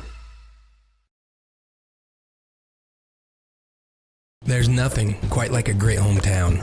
At the Young Automotive Group's Cache Valley dealerships, it's our privilege to call Logan home. We not only work to provide you with an exceptional customer experience, but take care of the community. We're committed to driving Logan forward. Visit Young Automotive in Logan today. At Adams Wealth Advisors, they believe that successful wealth management is all about planning. Adams Wealth Advisors is here to help. If you're transitioning a business, searching for the most up-to-date tax strategies, need help managing investments, or need help with estate planning, Adams Wealth Advisors has your back. Make it 3 years in a row. Advanced Heating and AC is honored to be Best of Northern Utah Gold Medalist. Thank you for your support and vote of confidence in their company. Advanced Heating and AC online at advancedheating-ac.com. From what's happening in local political elections, to breaking news, to photo galleries and replays of the latest games. If it's happening in our community, it's on CacheValleyDaily.com and the Cache Valley Daily app. Local, relevant news on CacheValleyDaily.com. When your car starts making that uh-oh noise, bring it to Cache Valley Auto Care. They speak fluent clunk and squeal. They'll fix it right without upselling things you don't need. Cache Valley Auto Care, behind Home Depot on 200 East in Logan. DD Auto and Salvage is going to pay you the most for junk vehicles. Get rid of your junk vehicles today. Pickup is available. DD Auto and Salvage in Logan. Call 787-1204. That's 787-1204 today. See store for details. Green Canyon High School would like to say thanks to all their Alpha sponsors for supporting Green Canyon sports this year. For a list of sponsors and other athletic information, visit greencanyonhighschoolathletics.org. Great Basin Graphics does custom t-shirts and creates graphic designs that'll get your business noticed. Amazing colors and designs that seem to jump off the t-shirt. Go to greatbasingraphics.com. Great Basin Graphics. We made you look. Searching for copiers and printers? Les Olson IT has what you need. Find reliable HP printers, award-winning sharp copiers, and high-end Ricoh graphic systems. Les Olson IT. Need a spotless home or construction site? Mountain Shine Cleaning gets it done right. Fast, reliable, detailed. Call 435-361-5130. That's 435-361-5130. Shine with the pros at Mountain Shine. From day one, right down the street, to present day, all over America, Napa and our nationwide network of parts and exceptional service were built for one mission: to keep your business moving full speed ahead.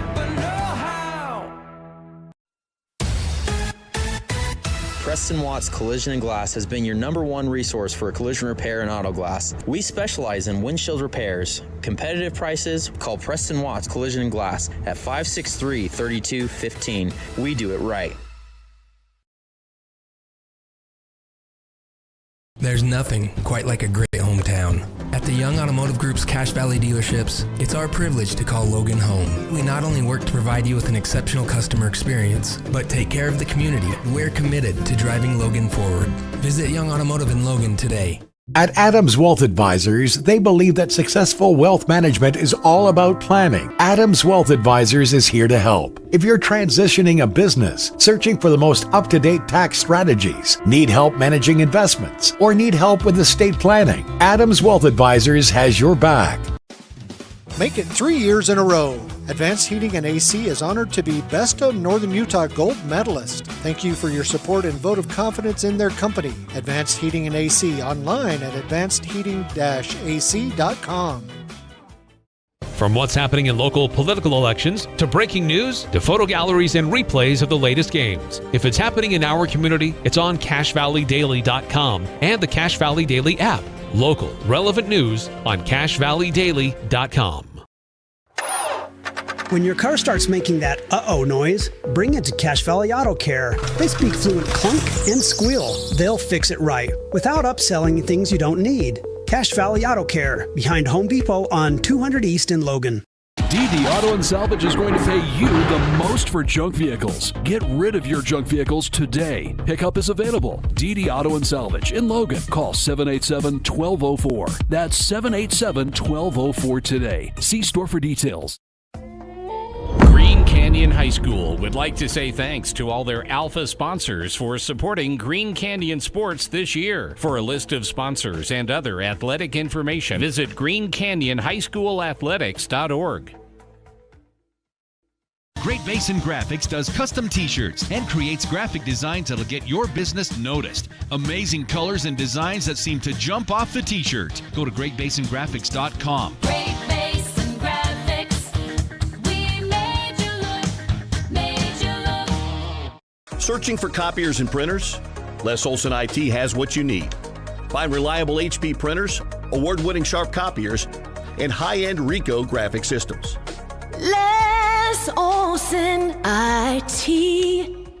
Need a spotless home, office, or construction site? Mountain Shine Cleaning gets it done right. Fast, reliable, detailed. Call 435-361-5130. That's 435-361-5130. Shine with the pros at Mountain Shine. From day one, right down the street, to present day, all over America, Napa and our nationwide network of parts and exceptional service were built for one mission: to keep your business moving full speed ahead.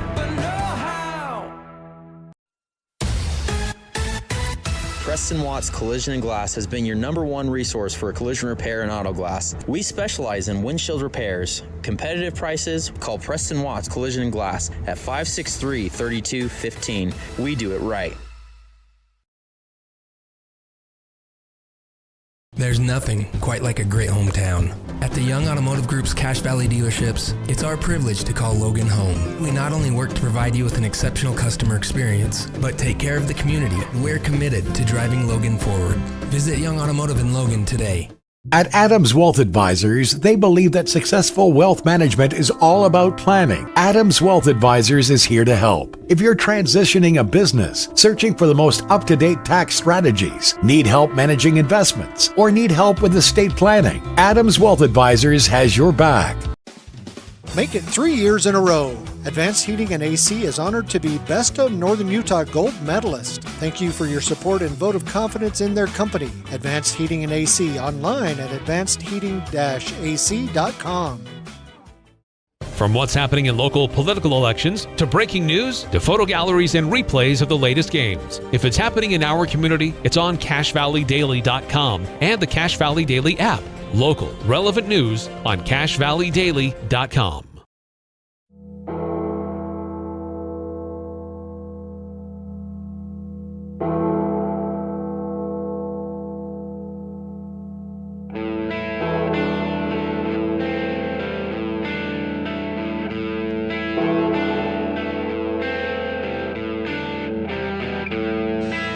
Welcome back, Wolfpack, Stockton Jukes. Jacob Pitcher here with you from Springville High School as we wrap up our halftime break. It's 13-3 Red Devils after a tumultuous first half of the Green Canyon offense. 4 turnovers, 3 through the air, 1 on the ground. The defense holding strong on a couple possessions there, but it really turned into a pick 6 that widened this game up. A failed PAT kept us at a 10-point game. But Jacob, as Green Canyon gets ready to come out of halftime, the wind has picked up. They're going to be kicking the ball off to Springville, and they're going to have to make another defensive stand here.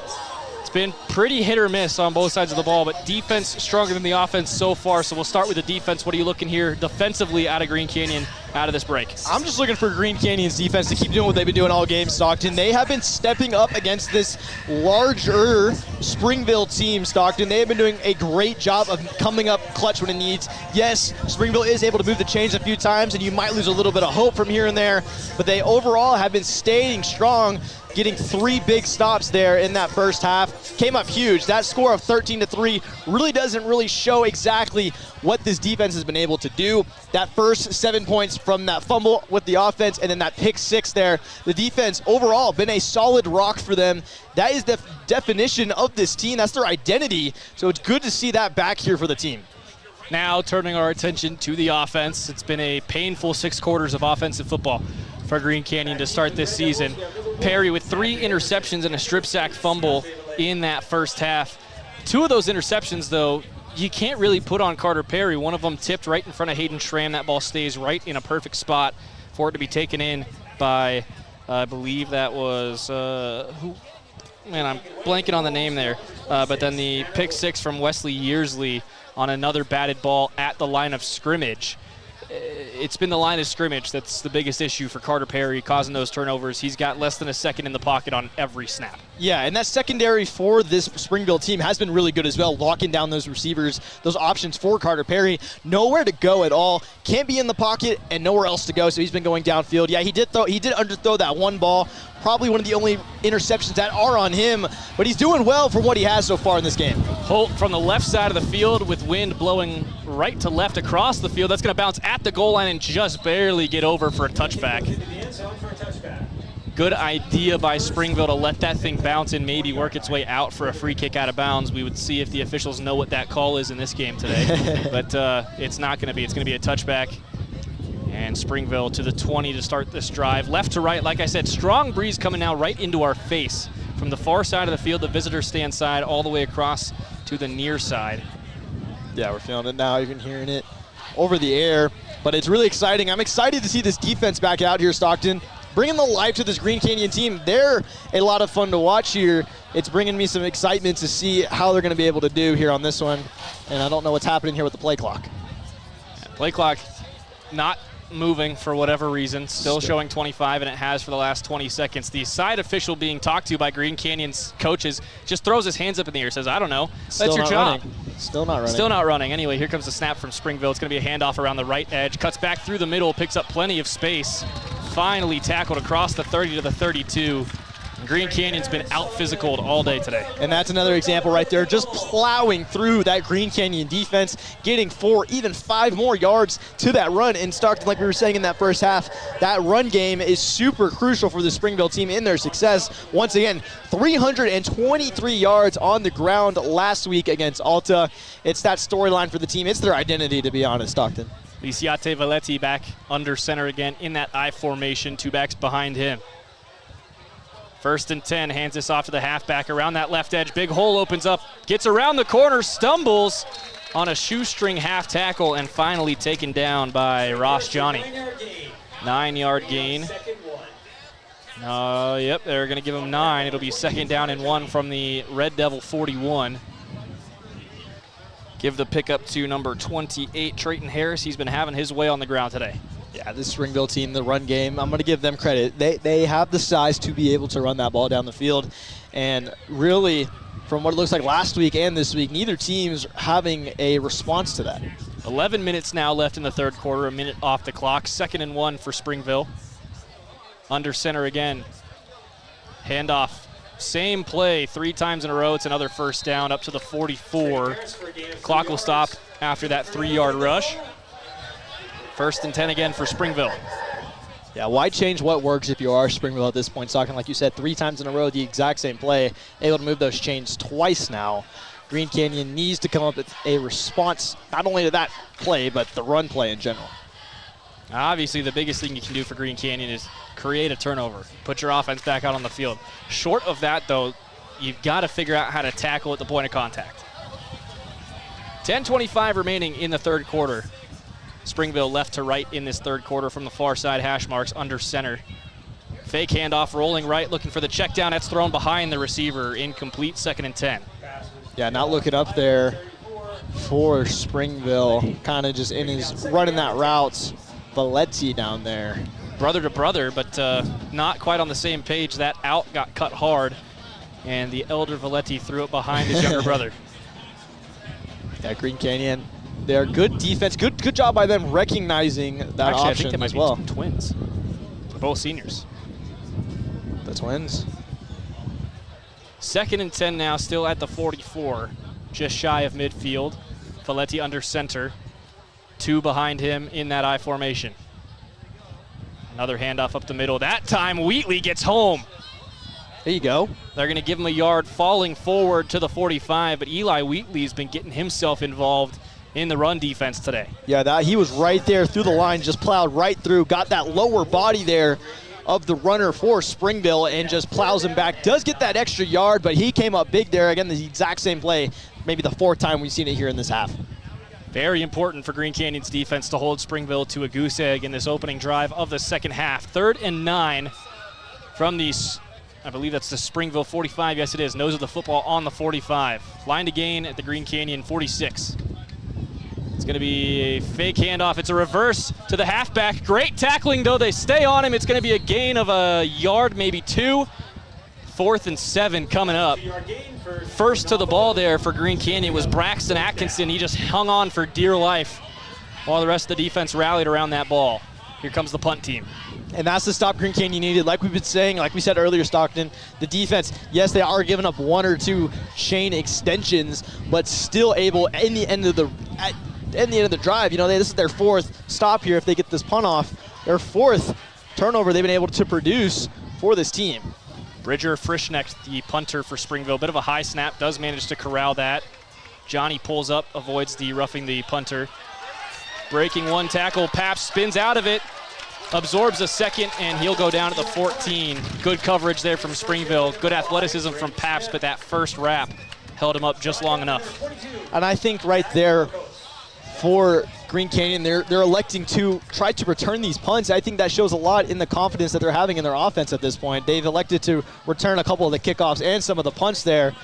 Normally, they're doing those touchbacks and getting some fair catches out of that, but now they're trying to run. That's something interesting as well to notice. Maybe a little bit of that confidence they're starting to feel from that offensive side. Bryson returned a couple kickoffs for a touchdown last season later in the year. And if he could return those kickoffs in the end zone, if he could come out of the end zone, he would. But once that ball crosses the goal line in high school, it's an immediate dead ball touchback. 8:43 to go in the 3rd. Carter Perry out there for the first time. Twins bunched up on the near side. It's going to be a handoff up the middle. Micah Jenkins plowing forward for a gain of 5. Up to the 19, right between the hash marks. 2nd and 5 coming up for Green Canyon. Yeah, I'm really I want to see some life come out of this offense, and I think everybody here on the Green Canyon side also does as well. It's kind of been the downer right now to this game. The score, 13-3, doesn't really show the struggle that's been happening, but Green Canyon, if they can find that rhythm like they found in the second half against that Provo team, they might be able to get back in this one. Perry with a back on either side. Same exact formation. Twins bunched up on the near side. Sole receiver outright. Perry's going to hand it off again. Jenkins cutting around that right corner. Nice outside sweeping run. He'll get that to, it looks like the 23. They'll give him the 23, line to gain at the 24. 3rd and 1 coming up. That run game starting to get a few yards for this Green Canyon team. Some big defenders stepping up now. I'm interested to see what Coach JT elects to do here. Do you get a fresh set of downs with try a run for a fresh set of downs, or do you try to get a little pass off here to Strand there? I think we might see a Carter Perry draw. We'll see the decision. Backs on either side. Twins spread out left, single receiver out right. Perry on the hash marks. He's going to throw. Pocket collapsing. Perry through the middle, picks up the first down, still moving up to the 30. Down at the 29. Heavy contact there from Springville, and Perry looks to be a little shaken up. A little bit more time he had in the pocket there than what we've seen in the first half, so a little bit better from so far what we've seen in there, and we'll have to see. That was a good option there as well by Carter Perry, recognizing that pocket collapsing, slipping through the middle, again, taking that big hit. Looks to Perry's be okay. Off the field, he's though. off. It's Ethan Monk taking the snap here. They'll switch to Monk with a back on either side. Twins out left, sole receiver out right. 7 minutes to go in the 3rd quarter. Monk's first snap of the game is a handoff to Selman. Selman, big hole opens up the middle. Selman bulls his way to the 45. Built like a tank, Samuel Selman. They'll spot it at the 44 where he came down. Clock will stop as the sticks move forward. And Jacob, you're shaking your head a little bit there. Yeah, I thought that might have been a rough stop there, or a spot for the line judge at the 44. He at least got up to the 51. The other judge on the far side was up to that 51. Just me being a fan, kind of mixing with it. But Green Canyon with some offensive life here. 6:36 remaining as Monk takes another snap. Fakes the keeper. It's a nice handoff again to Jenkins. Jenkins up to the sticks. He's tackled hard, and he is writhing around on the ground. That is not a good look for Green Canyon. It is going to be a first down. The clock is going to have to stop, and they're going to have to add a couple seconds on here as Micah Jenkins is down and writhing. Yeah, it looks like one of the Springville defenders, after he was already down, just jumped on him on the field there. There's been some finished hits, to say it nicely, for Springville tonight. Yeah, very physical 5A team, and nothing fundamentally wrong with it. But Green Canyon just, again, getting out physical tonight, and that's the result there. It wasn't first bit of contact kind of knocked him sideways. The second hit comes in, kind of cleans him out, puts him on the ground pretty quickly. And I think we might be looking at something in that right upper body area. Hard to say, though, as the trainers are on the field. Jenkins still down, being attended to. He is up, and he is going to be helped off. Looks like he's going to walk off under his own power. Update for Ridgeline at Park City. There was 4 minutes, 30 seconds left in the second quarter, but Park City's quarterback had to be taken off the field on a stretcher. Very, very bad scene in Park City, so they sent the game to halftime 4.5 minutes early. It's 25-0 Ridgeline at Park City. Lots of prayers going up to that Park City quarterback, man. That's the worst thing about high school football. Very few bad things about it, but that's one of them. Monk still under center. He's going to hand this off to Selman. Selman making some nice cuts and really using the body. There's a flag coming in the secondary, and I fear this may be a Green Canyon hold. That's kind of what I'm fearing as well. I saw that far judge over there point the Green Canyon's way. So we'll get the call and then a number from an official possibly here.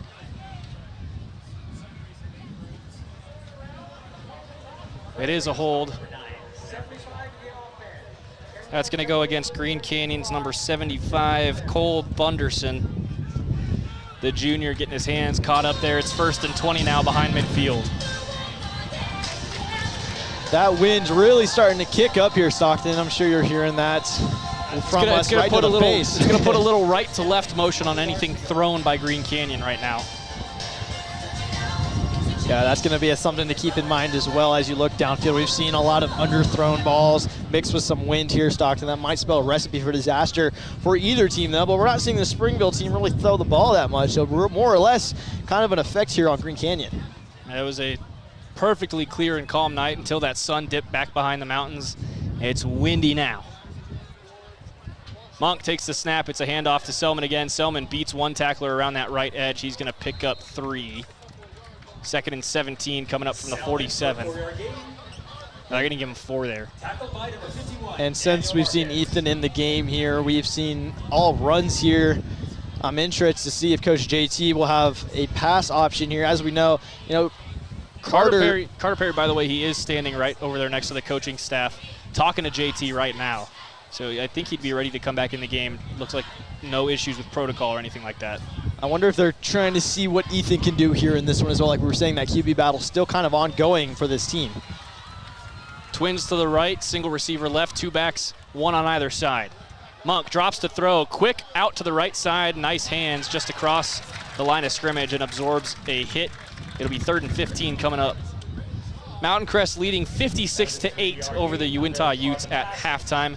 Bear River, 70 apiece in the first half, 35 per quarter.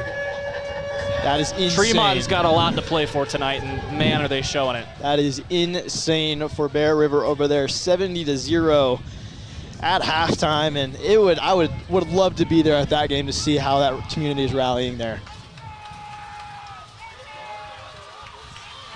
2 receivers out to the left side. It's Pabst lined up on the far side. Taking the snap, Monk looking to throw. Airs one out down the left side for Pabst. Pabst gets in a hand fight with his coverage, and it's going to be 4th down for Green Canyon. Offense, a little bit more life than what we've seen in the first half, just not enough to get through there, as they will have to punt here on 4th and 15. Big holding error, I guess you could say, penalty on Green Canyon, kind of killing the momentum of that drive. That run game, though, Stockton, showing out a little more here, and I wonder if Coach JT might turn to that a little bit more here in the second half. Holt out to punt with 4:24 to play in the third quarter. Green Canyon punting right to left across your radio dial. Good snap, good punt from Holt, sky high. That's going to hang in the air over the 15, taking it to the 16-yard line now. A lot of space opens up on the right side for the return man, but he's taken down by the shins. Almost Siosi Toki breaking out into the open field, but he is chased down by Green Canyon's coverage team, and it'll be 1st and 10 from the 38-yard line for Springville. Tate Higgum, big tackle there on that punt, and Green Canyon defense back in. I'm super excited again, like we've been saying, Stockton, the identity of this team starting to finally show its face here, and if we can get another stop, that's going to be 5 drives consecutively on defense that Green Canyon has came up with a stop. 4 in a row thus far, so I am very excited to see what they're able to come up with. 1st and 10 now. Valetti in the gun with the back to his right. There's going to be a jump on the offensive line for Springville. We'll roll this back a few yards. It'll be 1st and more than 10 from behind the sticks. Waiting on the official call here from the White Hat. Springville already walking themselves back. They know they're guilty.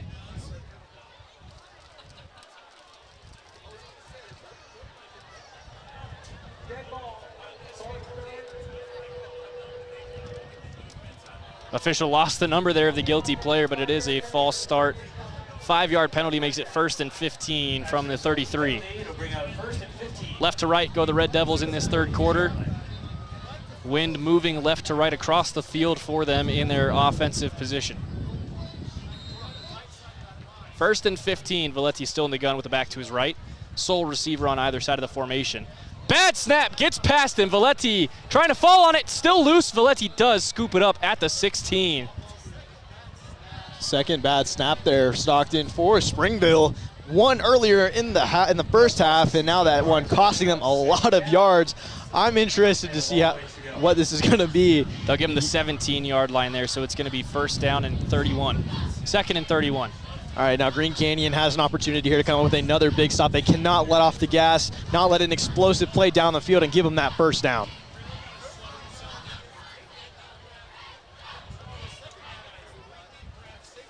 I formation again, sole receiver on either side of the formation. 7-man offensive line for Springville. They hand this one off right up the gut. Green Canyon gets through. It's going to be a gain of 2. 3rd and 29 coming up. Draw up your best shot play. Yeah, Green Canyon send them back into a cover 8. I think that's 3rd and 29 now. Green Canyon, nice break there. See, Stockton, this is the storyline. Defense coming up, putting them in decent field position, and that offense just not coming back in. This defense, though, coming up big. Yes, bad snap there, but a good wrap-up, only giving 2 yards there on that run in comparison to that 1st quarter where they were giving up 5, even 10 yards per run. 2:53 to go. It's a pitch off to the left side, getting some blockers around that left edge, but it's going to be a hard job getting back to the sticks. Nowhere close. Tackle made it at 23. That'll be 4th down and a lot to go. Eli Wheatley grabbing those ankles, taking down Springville, and 3rd down and a lot. I'm seeing a little bit of frustration here on the Springville side with a couple players running off. This is an opportunity for Green Canyon, probably none like we've seen this game, for them to really take some momentum away and move down the field and just get some points on that board, Stockton. I tell you what, if either one of these teams' offenses was clicking at its full potential tonight, one of these teams would be up by 20, but neither of them can really get anything going on the offensive side of the ball, and that's why it's still a 10-point game. Here's another punt from inside their own 15. Springville gets it to the 37. Paps will take it in, cut across the right side, dives forward for the 48. It'll be a 52-yard field for Green Canyon. Pabst is shaken up. Yeah, it took it right. He took a helmet right to the knees there. Looks like he's starting. Yeah, he's just that kid loves to hit people. He doesn't love getting hit quite as much, but he'll be able to shake anything off. I think he was turtling a little bit on the ground. Couldn't get off his back there, trying to get up, rubbing it off. But yeah, Green Canyon offense back out again for the 2nd time this half. 13-3 with 2:03 left to play. Still waiting for that life to be shown down the field. Now the defense here for Springville, very, very good as well. And that wind, as you can see on your screen there, blowing pretty good across the field. And we'll see what Green Canyon can do. 2:03 remaining in the 3rd quarter. Looks like Perry back behind center. He hands this one off to the right side. It's going to be a gain of 2. They'll give him midfield. 2nd and 8 coming up with under 2 to play in the 3rd. Now, we've said on several different drives for Green Canyon, well, you got to have points here, you got to have points here, you got to set the tone here. How much later can you leave it? You can't, Stockton. 1:42 left to play with still one more quarter left. Yes, the score is within. You can do it in a quarter, but it is just at a point right now where they need to really just, one of these teams needs to just take it away at this point. Green Canyon just needs one big play to break. Get some sort of momentum going. Perry's going to hand it off again up the middle. This time it's Peremski taking the ball. And he is taken down at the 47 across midfield. Another gain of 3 gives us third and 5 with 1:10 to go in the third quarter.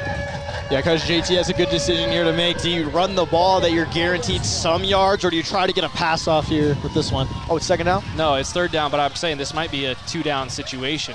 Just across midfield, into the wind a little bit. I don't know if you punt this ball.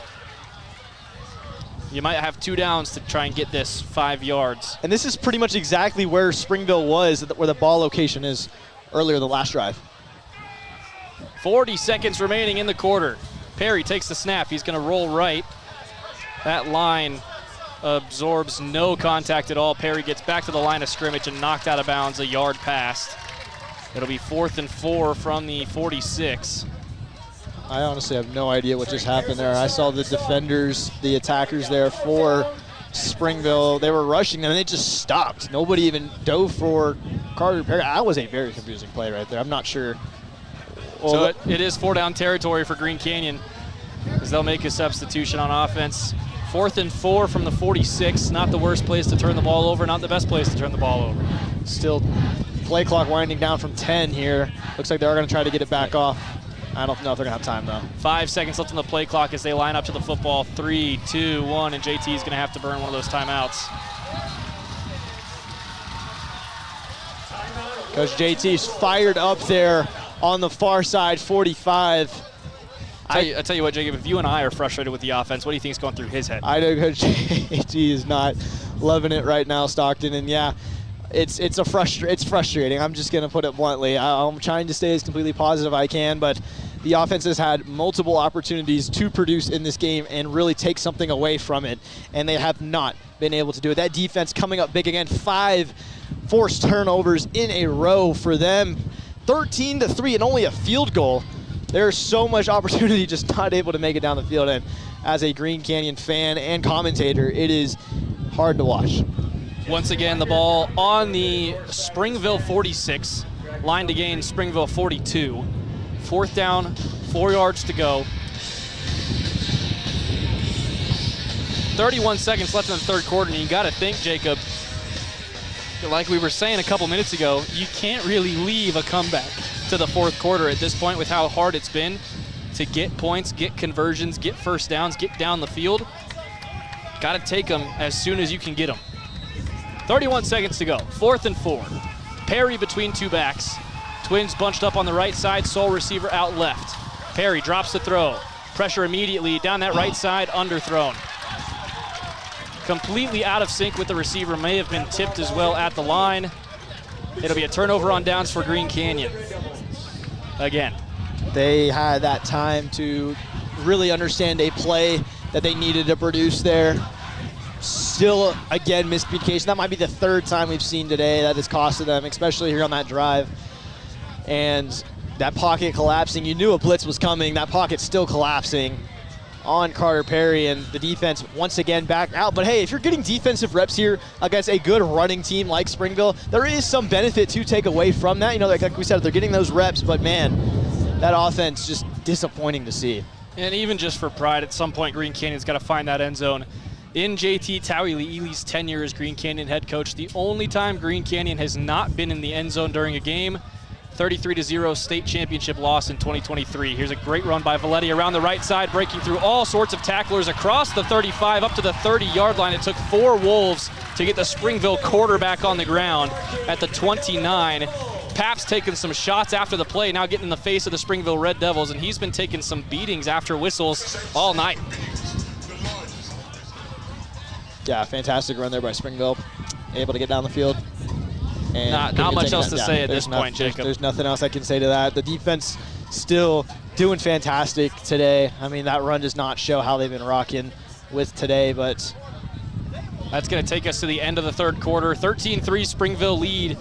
As we approach the final 12 minutes of this one, we'll take a quick break here on 100.9 Light FM and Cache Valley Daily. Green Canyon, 7 quarters of less than ideal football. We'll see what they can do with quarter number 8.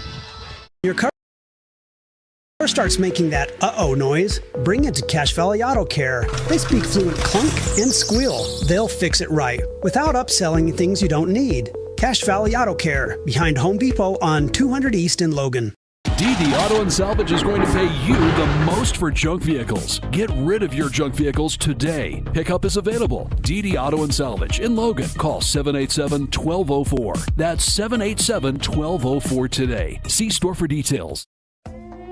Green Canyon High School would like to say thanks to all their Alpha sponsors for supporting Green Canyon sports this year. For a list of sponsors and other athletic information, visit greencanyonhighschoolathletics.org. Welcome back to Springville High School down here south of Provo for week 2. Green Canyon trailing 13-3. And after giving up a huge quarterback keeper, it's 1st and 10 from the 29 for Springville. Looking to put the nail in the coffin on this one. Stockton Jukes and Jacob Pitcher with you on 100.9 Light FM and CashValleyDaily.com, the home of Green Canyon Wolves football and all Region 11 sports. Disappointing night to say the least, but as I was just saying to Jacob, I really can't believe this is still a 10-point game. Yeah, the defense has been coming up. It's just not to put blame on anybody or anything, but I mean that offense, I mean it's obvious. It just cannot produce when it needs to. Again, 5 turnovers for Green Canyon. It's hard to watch. Valetti in the gun with the back to his left. It's a keeper up the middle. He's going to pick up 2 to the 27, 2nd and 8 coming up. 10 seconds off the clock now in the 4th. Springville has been sticking to that running identity. There's been no secret about what they're trying to do on offense. Green Canyon, for the most part, has answered the call. And if that's, but you got to score points. And if that's the takeaway, though, from this game, Stockton, yeah, it is unfortunate. They haven't found the end zone just quite yet. But if that's what they take away is some run defense, then that's a win in my book as well. Another keeper, Valetti on the left side, cuts back up the middle, gets past several tacklers across the sticks and into the red zone at the 17-yard line. The body language for Green Canyon, in a word, defeated. My body language is like that right now as well, but I know that they're going to be able to come back on this. That defense put up another stand here. Again, that big run kind of opened up the gate here, and I hope that isn't going to be the turning point in this game. 1st and 10 from the 17. Springville back in the red zone. Under 11 to play in the 4th. Valetti with the back to his left, receiver on either side. It's another keeper, goes to the left edge. This time he's wrapped up in the backfield, but he squeezes out of the tackle and across the 10-yard line. Fundamentals, not on the football field tonight for Green Canyon. And we've got an injured Wolf well behind the play at the 21-yard line. Valetti. It looks like a cramp. Valetti, a 5'8", 190-pound football player. Stockton, I'm 5'8", if you want to say, and I'm 145 pounds. That man can move and break tackles, and we've seen that the second really good run for him, and it is tough for Green Canyon to beat that. I'll tell you this much. When you call the same play 4 times in a row and you get more than 5 yards on the 4th time you call that play, you know that you're in control of the football game. 2nd and 3 coming up, 2nd and 2, excuse me. Ball's on the 9-yard line to gain at the 7 for Springville. 6 points here you feel would put this game away the way Green Canyon's been playing offense tonight. Finally break through that seal again. 5 forced turnovers for Green Canyon. And just this one, I mean, defense can only put up so many stops, Stockton, in a game like this. Valetti back to his right. Drops the snap, rolls out right, looking for a bailout, shoestring tackle, and that's a huge response in the red zone by Tate Higgum. Takes him all the way back to the 21, and that's going to make it 3rd down and 18. Good break there. Excuse me, 3rd and 14. Good break there for Green Canyon, getting some sort of big stop there, and now keep that pedal on the gas. Don't feel defeated. Defense, keep doing your thing. And they might just get lucky and get another stop here, even in near the red zone here. 9 minutes, 42 seconds. Clock continuing to run. Play clock down to 5 now. Valetti in the gun with a back to his left. Takes the snap with 2 on the clock. He's going to roll left and look to do it himself. Lots of blockers around that left edge. Cuts back toward the middle, across the 15. Finally taken down at the 12. It's going to make it 4th and 5. Field goal unit or offense, it's looking like offense. Yeah, they need 5 yards here to get that first down, and I think that's a good call for Springville. We've seen them be able to easily get 5 yards on that run game, especially on this drive. I'm expecting a quarterback keeper. Once again, we've seen it multiple times this drive. The only play they've called this drive. Exactly. 13-3 Springville with less than 9 to play now, 8:55 on the game clock. Same formation, same personnel. 7-man offensive line for Springville. Valetti takes the snap, runs off to the right edge, gets across the 5, dives for the end zone, and scores. 19-3 Springville. 8 quarterback draws in a row, and Green Canyon can't stop them. Stockton, you said it perfectly. 8 quarterback draws in a row and not a stop off that. I know Coach JT, with what he's seen from his defense, is he's proud of his defense for what they've been able to do in this game so far. And Tate Higham is slow to get up now, clutching that left hand. Tate Higham, a big part of that defense, but like we were saying, Coach JT, I'm sure proud of his defense for really stepping up today more than we've seen him this season so far. But man, that was a frustrating possession drive there for them, unable to stop a quarterback keeper on that 890-pound quarterback there. And that is just really frustrating kind of all around, Stockton. Now they're taking a look at Higham's left leg, it would appear, down at that left ankle area. 8:40 again on the game clock here in Springville. Clock is stopped due to that injury. Higham's going to be helped up, putting a little weight on that left leg. Nope, not wanting to put a whole lot. He's going to have to be helped off the field. That's a big loss for the Green Canyon defense. But a 16 pending 17-point game now in Springville with 8:40 to go. Green Canyon's playing for pride again. 2 weeks in a row, for the first time in JT Tawili-Eli's coaching career here at Green Canyon, he's going to lose a football game. I think for now, Green Canyon just needs to find that end zone. We saw that happen last week. Stockton unable to really score till that second half, and they need to just score something up there. That offense needs some sort of life going into this next week here, where they'll be playing down at Pleasant Grove. Snap, hold, kick, blocked. Oh, and maybe an injury now after the block. Slow to get up was the man to get a hand on it. Looks like it was Bryson. It was Bryson. He's a little banged up tonight. He's been taking some extra shots after whistles, and it's starting to show, but it's a 16-point game now for Springville. And hey, that's still 2 possessions. Let's see what Green Canyon can do here. With 8:40 to go, they're going to have to do something. Play the best football they've played in 9 months. They're going to have to do something. That's honestly all we need to see is just some life out of this offense. We saw a little bit more on that drive with the run game, Stockton, but the protection and the blocking and the movement of that ball, both on the passing game and deep run games, it is just not there. And that's been the storyline all game, and I don't want to keep pounding on it, but unfortunately, that's all we really have to talk about with this offense tonight.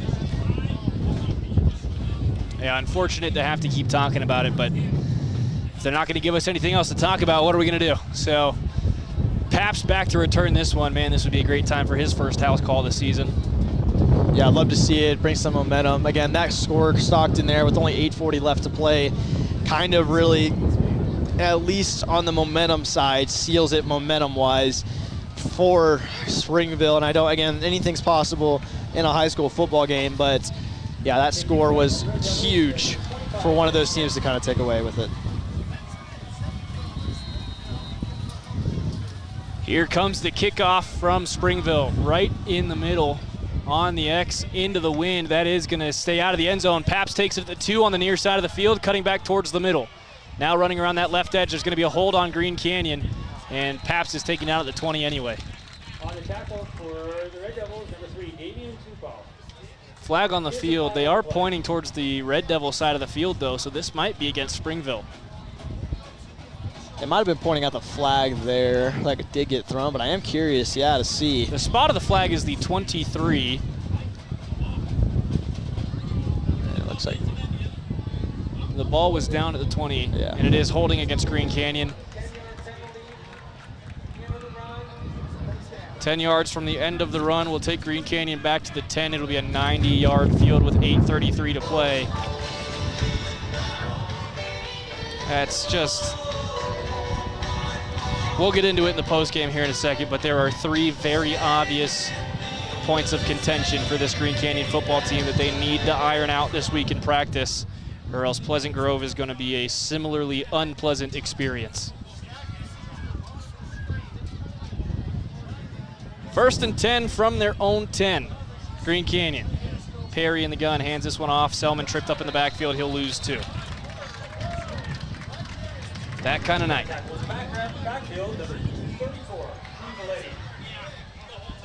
second down and 12 yards. 2nd and 12 now from the Green Canyon 8-yard line. Joining the offense on the field, Cody Edelmeyer. Wolves break the huddle with 20 on the play clock. Short post game coming to you tonight on 100.9 Light FM. We've got a long drive ahead of us tonight, looking to get back to the Valley, hopefully by about midnight. It's going to be a design draw for Perry, squeezes his way up the middle and gains a yard back. It'll be 3rd and 11. First on the tackle, Okay, run game's not working this drive. I hope to see some passing here from Green Canyon and kind of test that O-line again, but you said it earlier, Stockton, defeated is that body language that we're reading from that sideline, and yeah, it is definitely showing now, especially after that score. They're just moving a little slow, no conviction. And that's one of the things that Coach Tawili Ely is really going to have to hammer home into this team is not only do you have to be physically strong for 48 minutes, you've got to be mentally strong too. Perry drops the throw, looking down the sideline. Edelmeyer overthrew him. Edelmeyer stopped running there for a bit there, kind of stuttered, yeah. 4th and 11, punt team comes back out for Green Canyon. And the punt team is on the way out again for Green Canyon. And Jacob, after that Provo game last week, it's pretty obvious what Green Canyon needed to do between then and now. They haven't done it. We've seen some improvements, Stockton, on the defensive end for sure. Some, again, 5 stops they were able to make in this game, more than what they were able to make in the last one. But yeah, that offense, man. Again, we'll talk about it later. But yeah, that offense. Late substitution for the offense. Green Canyon 1 on the play clock. Snap comes in, but the timeout was called by Coach Tawili Ely. 4th and 11 from the 9. The punt team is going to have another 30 seconds to think about it. Yeah, like you were saying, just before that, Stockton, week 1, good notes to go off of. Improvement on some of them. Some of them I think might have gotten looked over for that offensive side. And again, you can't win games without making stops. And if you're not having anything happen on that offensive end, you're pinning downfield. It's hard for the defense. Whenever your opponent, like such as Springville, has good field position downfield, it just makes it harder all around for the team. And yeah, it's something we haven't seen Green Canyon really struggle with much lately, and I'm just hoping they're able to get a score on the board, find that end zone with only 7:07 left to play here in the 4th quarter.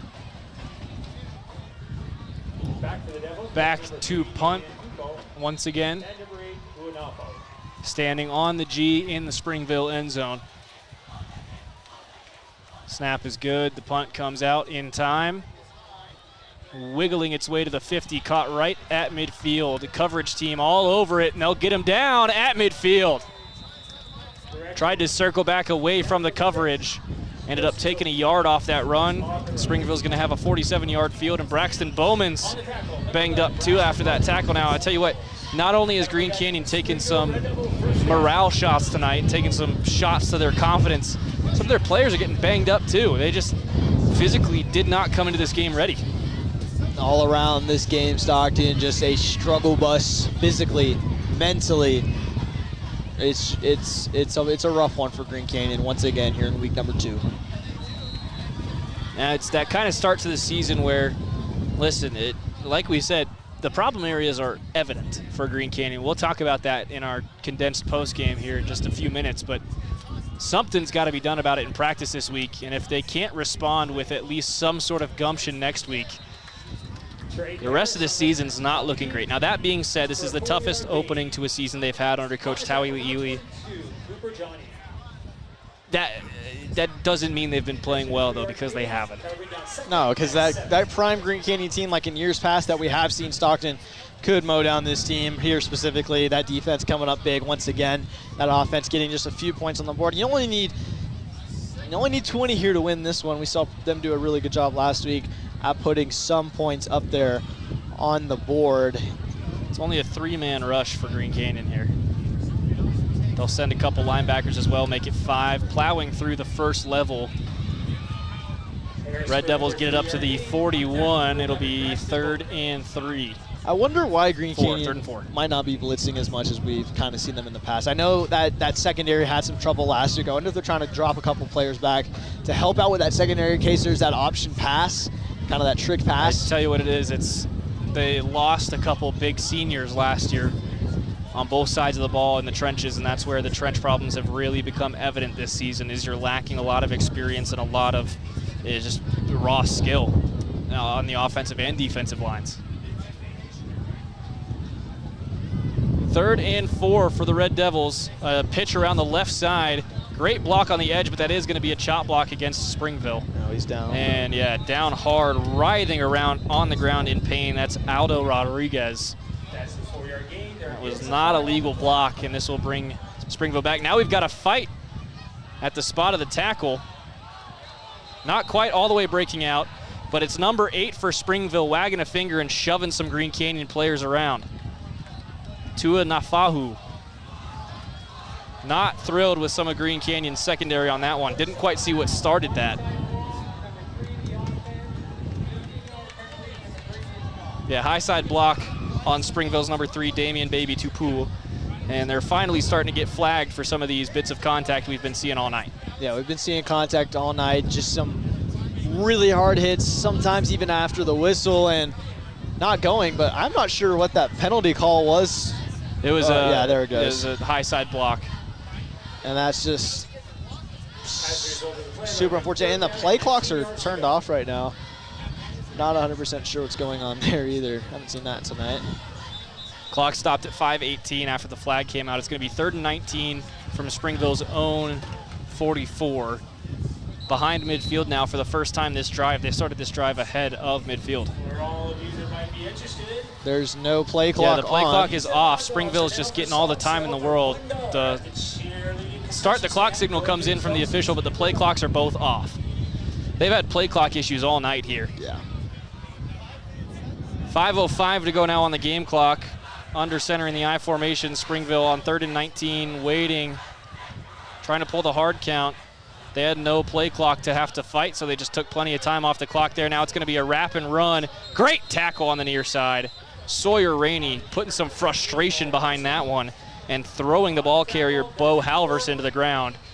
That's going to make it 4th and 20 from the 43. I don't understand why we haven't addressed this play clock issue yet, because unfortunately right there, a hard count, not able to get it off. Well, I tell you what, the officials last quarter when Green Canyon's coaches tried to ask him why the play clock wasn't running, straight up shrugged at the coaches, so they don't seem to be caring too much about it tonight.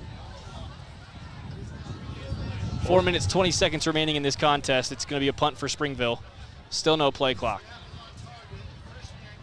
High punt into the wind, blowing towards this near sideline. Paps catches right at the 20, cuts back toward the middle at the 25, now crawling across to the 28.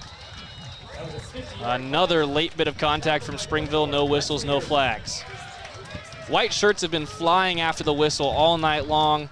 No one's really doing anything about it. No one seems to care about the play clock either. This has been a very weird night of football. Very weird night indeed, Stockton. Play clock still off with 4:05 left here to play. If you're Green Canyon, just get some points on the board here. Try to get another score up there. And yeah, this is weird. That's weird. I can't believe they're still playing without a play clock. Yeah, no, the play clock, the 2 play clocks behind both end zones are straight up off. There's no zeros, there's no numbers, they're just turned off. There's no play clock on the scoreboard either. this is weird because it's not like it's a blowout where you don't need it. Like, you still got to have them. 1st and 10. It's a handoff up the middle. Jenkins is going to pick up about 4. 2nd and 6 coming from the 32. Clock will run down to 3:55 now in the game. 4 yards. And guess what? Still no play clock. Green Canyon 2nd and 6, 3:45 here left to play, trying to find the end zone at all this game here. The struggling offense we've seen. Plenty of cars already pulling out of the parking lot. Off the south end of the field here, Springville's just about got this one under wraps. 3.5 to go. They lead by 16, and Green Canyon showing zero urgency on offense. Perry flushed out left. Across the hash marks, now throws in front of his intended target. Bryson Pabst is furious tonight. Bringing out 3rd down and 6 yards to go. Just a reminder for those viewers. Pabst has been doing his best on both sides of the ball. The problem is no one else really seems to be concerned with the football game tonight, Jacob. Yeah, you're 100% correct, Stockton. So let's take a second here and talk about a score in the area. Bear River, end of the 3rd quarter, 77-0 in the 3rd quarter. Once again, good for them. Great for Tremont. Absolutely fantastic for them. Again, prayers are going out to them. Just thought I'd share that as well. Really, really cool to see. 2 on the left, 1 on the right for Perry. Flag goes flying on the snap. Free play for Green Canyon. Dragged down before the ball gets there was Bryson Pabst. No flag. Plenty of celebrations from that Springville secondary. They're going to get away with that all night. 3rd and something with the flag still down. Believe it's going to be offside. Illegal substitution on Springville.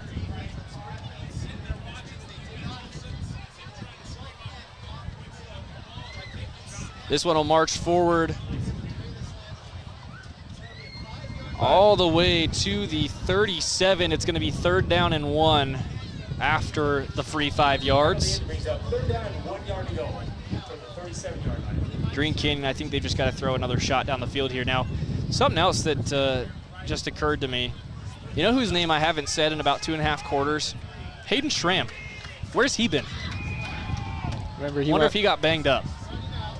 And just out of an abundance of caution, they've been keeping him out of this game. He's still not on the field. Perry's going to hand this one off up the middle, and Jenkins is swarmed 3 yards behind the line of scrimmage. That's the kind of night it's been for Green Canyon. It'll bring up 4th down and 3. The punt team comes back out on the 35 with 3 minutes to play in this one. And we may as well just get postgame started now, Jacob. Yeah. This is about as poor and frustrating of a football game as I've ever seen Green Canyon play. Yeah, Hayden Schramm went out earlier. I believe it might have been, he definitely went out on an injury, not recalling what it was. We are checking that sideline now. Don't appear to see him, but he did get banged up on one of those run plays. But yeah, like you were saying, Stockton, oh my gosh. Bad snap on the punt. Holt's going to fall on this at the 11. Springville will take over on the Green Canyon 11-yard line with 2:35 to go, and they may as well just run the scoreboard up. Green Canyon, I think the only solution going forward is they need to go home with a very bad taste in their mouth, and this needs to be the longest, quietest bus ride of their lives. Definitely be one of the longest, and hopefully one of the quietest. That I just, man, just hard to watch. There's about 3 different names I can pick out that played hard football tonight. Bryson Pabst, Ross Johnny, Tanner Holt put points on the board, so we'll give him props for that. And Carter tried when he had time. Other than that, no one showed up to play football today in Springville.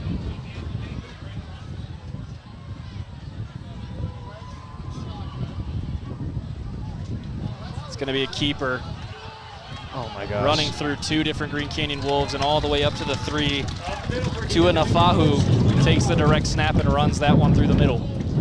The same play we saw 8 times in the last drive. We see it right out of the gate here. Green Canyon, no solution for that QB. Not even a sneak. You know what's coming on those ones, Stockton, and unfortunately, still 2:10 and winding down to play. Ball on the 3-yard line here. Down to 2 minutes now to go in this game. Springville looking to put a cherry on top of this one. Nafahu behind center taking the snaps. He's going to run this one off the direct snap and into the end zone. It's another Nafahu touchdown. Green Canyon's got an injured player It's Eli Wheatley on the back end of that one. That's about the worst injury you can have on defense. They turn on the light show here in Springville, and that's all she wrote. 25-3 pending the extra point. And that same play once again, Stockton QB take all the way to the house, and there's just no response for it, Stockton. And Green Canyon is defeated as defeated can be as we go for the extra point here for Springville, and it is just a rough one here. Snap, hold, it's a fake. Springville, that is about the worst sportsmanship I've ever seen. You're up by 22, but let's go ahead and fake an extra point. That's great gamesmanship. Really teaching the boys character there. Minute 46 to go, it's 27-3 Springville. Up by 22. Yeah, why not? No offense producing from Green Canyon. They haven't scored once. There hasn't been any sort of celebration from Green Canyon. Maybe a little bit of jarring back and forth we're seeing. I'm going to tell you from this, Stockton, I've played a couple of sports in my life, and that is just not uncalled for. Shout out to Green Canyon for getting off the field as quickly as they did. I think for you and me, I don't think it would have gone that smoothly. No, it absolutely wouldn't have gone for me. It's just such bad gamesmanship. This is high school football. That's kind of embarrassing. 5A Region 7 for Springville and 4A Region 11 for Green Canyon. So a completely different class, Stockton. I mean, it's Springville knew they were the upper hand in this. Green Canyon is the underdogs going into this, and it's just acting like it's the complete opposite. Green Canyon making the trip down. I will play devil's advocate here. They are 1 for 3 on extra points from the kick. So they may just not trust their kicker there, but hey, if you're up 22, give them another chance. That, to me, is tasteless. I would have to agree with you. Another long kickoff. This one's going to go into the end zone. No, Paps keeps it alive. Bryson's going to run this one out across the 20, through a big hole over the 30 to the 31. Body's still flying after the whistle.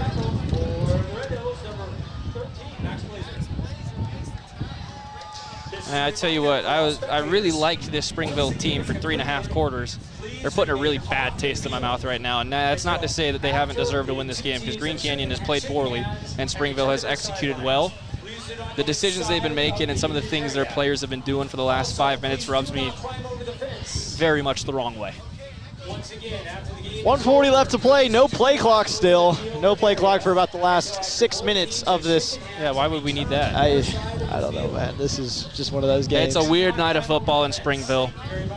And we've got a long drive home ahead of us. We do have a long drive. About what? 2.5 hours, no traffic. 3 hours. Took us about a little over 3 with the traffic today. We had some deep conversations, though. It made it worth it. Oh, yeah. Some bromance. Perry dropping back to throw under immediate pressure, gets the throw off down the left sideline. Edelmeyer wide open down the left sideline, breaks a tackle up to the 20. They say he stepped out of bounds. He was still in on the sideline, but they're going to whistle him dead at the 16. Finally, a connection for Green Canyon. 90 seconds left in this game. Can they find the end zone and keep that end zoneless game streak at just 1? I want Green Canyon to make me eat my words from what I've been saying today, Stockton. I want them to get a score up here. Like you said, Stockton, the only time under Coach JT they haven't scored was in that state finals a couple of years back. We don't want that to happen here. Perry looking to throw to his right. He's going to fade one. Back corner, wide open, caught, touchdown. Finally, Green Canyon's offense finds the back of the end zone. 2 quarters too late, but you'll take it. Yeah, we'll take it, Stockton. Like we said, all we wanted to really see from Green Canyon was a touchdown on the board, Stockton, and Green Canyon finally connects and finds that a little late, but it still does not turn away from what we've seen today on both ends of the ball. But great job by them. Great passing there by Perry, lobbing it up and getting it down in the end zone there. Houston Poremski on the reception. That's the first receiving touchdown of the year for Green Canyon. Then a bad snap on the PAT. And it's going to stay a single-digit score for Green Canyon because there had to be at least one more thing to happen tonight. Great job, though, by Green Canyon connecting Perry to Houston. Houston on that one As there is 1:24 left to play. Green Canyon gets one more jab back there on Springville after all the jarrings. Still no play clock here. 1:24 left to play. Green Canyon down 27-9 here in the fourth quarter. The wind is whipping now. Yeah, and this wind is whipping. I sound like I'm in a tin can trying to cover my mic at the moment. I wonder if Springville's going to run out this clock or they're going to try to put some more points up on the board. As you can see there, your score, Green Canyon with 1 timeout left, Springville with 3. And looks like we're gonna go for an onside kick here. Apologies for some of the late game issues here that we're having. Seems like our internet connection has finally given out. Squib there for Green Canyon. It's gonna roll all the way back to the 3 and be scooped up. Coverage team flies by though, and now here comes the ball carrier all the way out around the 25, across the 30, 35, forced out of bounds at the 40 after scooping that ball up on the 4. Minute 15 to play. And I get the feeling Springville's gonna try and run the score up. Wouldn't doubt it. I don't think they should, but I wouldn't doubt it. And there's gonna be a flag on the play. Yep. Extracurricular talking once again from Springville, finally getting punished for it. Too little, too late. But again, you'll take whatever you can get at this point. This will go from the 40 back to the 25 on the unsportsmanlike. And I tell you what, Springville could be a really dangerous team if they could find some discipline. Oh, it was illegal contact as well. While we have a second here, bring you a couple of scores from around the area. Ridgeline up 32-0 against Park City with 6:59 left to play in the third. That game took on a whole different complexion though at the end of the second quarter. And for Park City, just trying to get to the end of that game. Again, prayers up for that Park City quarterback who was taken off the field on a stretcher, sending that game to halftime 4.5 minutes early. It's a run for Springville on 1st and 10. They'll get up to the 30. Clock will continue to run. Skyview and Morgan going at it here tonight as well. Morgan up 35-24 against Skyview with 6:21 left to play in the fourth. And Mountain Crest and Unita. Mountain Crest up 56-8 at the half a few hours ago. No score update from them in about an hour now. So it probably has changed as we have 40 seconds left in our game here. Springville against Green Canyon down here in Springville, Utah. So Springville only needs to run one more play. 30 seconds to go in this one. I formation, and they're gonna kneel the ball down, and we'll end the game there. 3rd and 6. Did Green Canyon just call a timeout? They've got one left. No, they didn't call it. I think no, they are gonna let that one run out. Probably officials standing in between the two squads. So your final score today, 27-9, Springville. Handiwork against Green Canyon. We're going to take a quick break here from Springville, Utah, and then a condensed post game coming to you on 100.9 Light FM and Cache Valley Daily. So stick around, we'll be right back. Custom T-shirts and creates graphic designs that'll get your business noticed. Amazing colors and designs that seem to jump off the T-shirt. Go to GreatBasinGraphics.com.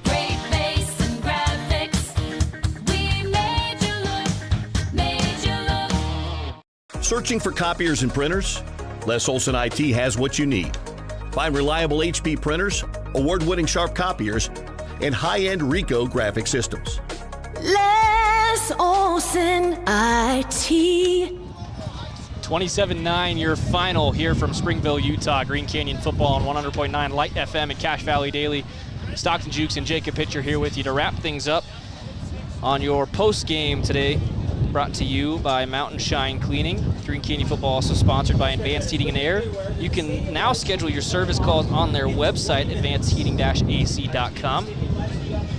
Jacob, bad 8 quarters of football for Green Canyon to start the season. There is no way around it. Definitely some frustration from you and me towards the end of that game about some of the on-field things as well as some of the decisions being made by those on the sidelines. That being said, Green Canyon has played poor football to start the season, lacking the physicality they've had in the last 2 years, lacking the conviction they've had. But the biggest and the most glaring issue to me is the offensive line. Yes. And it's not close. Yeah, Stockton, you were talking to me about that during the halftime, and not to call anybody out specifically or anything, but yeah, that O-line, man, that's kind of the root of this issue here. Not giving Carter Perry enough time to get a pass off and get a good look down the field. Not able to get those run games going through. We saw the running do a little bit better there in the second half here with Green Canyon, but before that, not able to really get anything. And like you said, Stockton, probably some of the most frustrating 8 quarters we've seen from Green Canyon here this season, and it has been really hard to watch, really hard to call, but I know that this Green Canyon team and Coach JT are going to figure out a way to step up here and continue going in this one. Now, aside from the offensive line woes, one of the things that we knew about coming into the season was there's going to be a new quarterback for Green Canyon. Carter Perry transfers down from Preston, Idaho, where he's been starting his freshman and sophomore year up there. Not quite in step, not quite in sync with his receivers, and you could really see it on a couple of those interceptions today. Offensively, the play calling, the decision making, both of those have been rough for Green Canyon, to say the absolute least. What do you think the solution is? How do you think the offense needs to adjust going to Pleasant Grove next week? To me, you got to start leaning on the air raid a little bit more, because the ground game's not getting it done. Yeah, get the air raid up, get the passes there, that underpass, ball underthrown there from Carter Perry down the field for that interception. Really one of the only ones that he was more or less completely at fault for. But yeah, you're going up against a very tough and competitive Pleasant Grove team. May not have the same size comparison as we've seen from like Springville and Provo having some of those bigger boys, but they have the skill.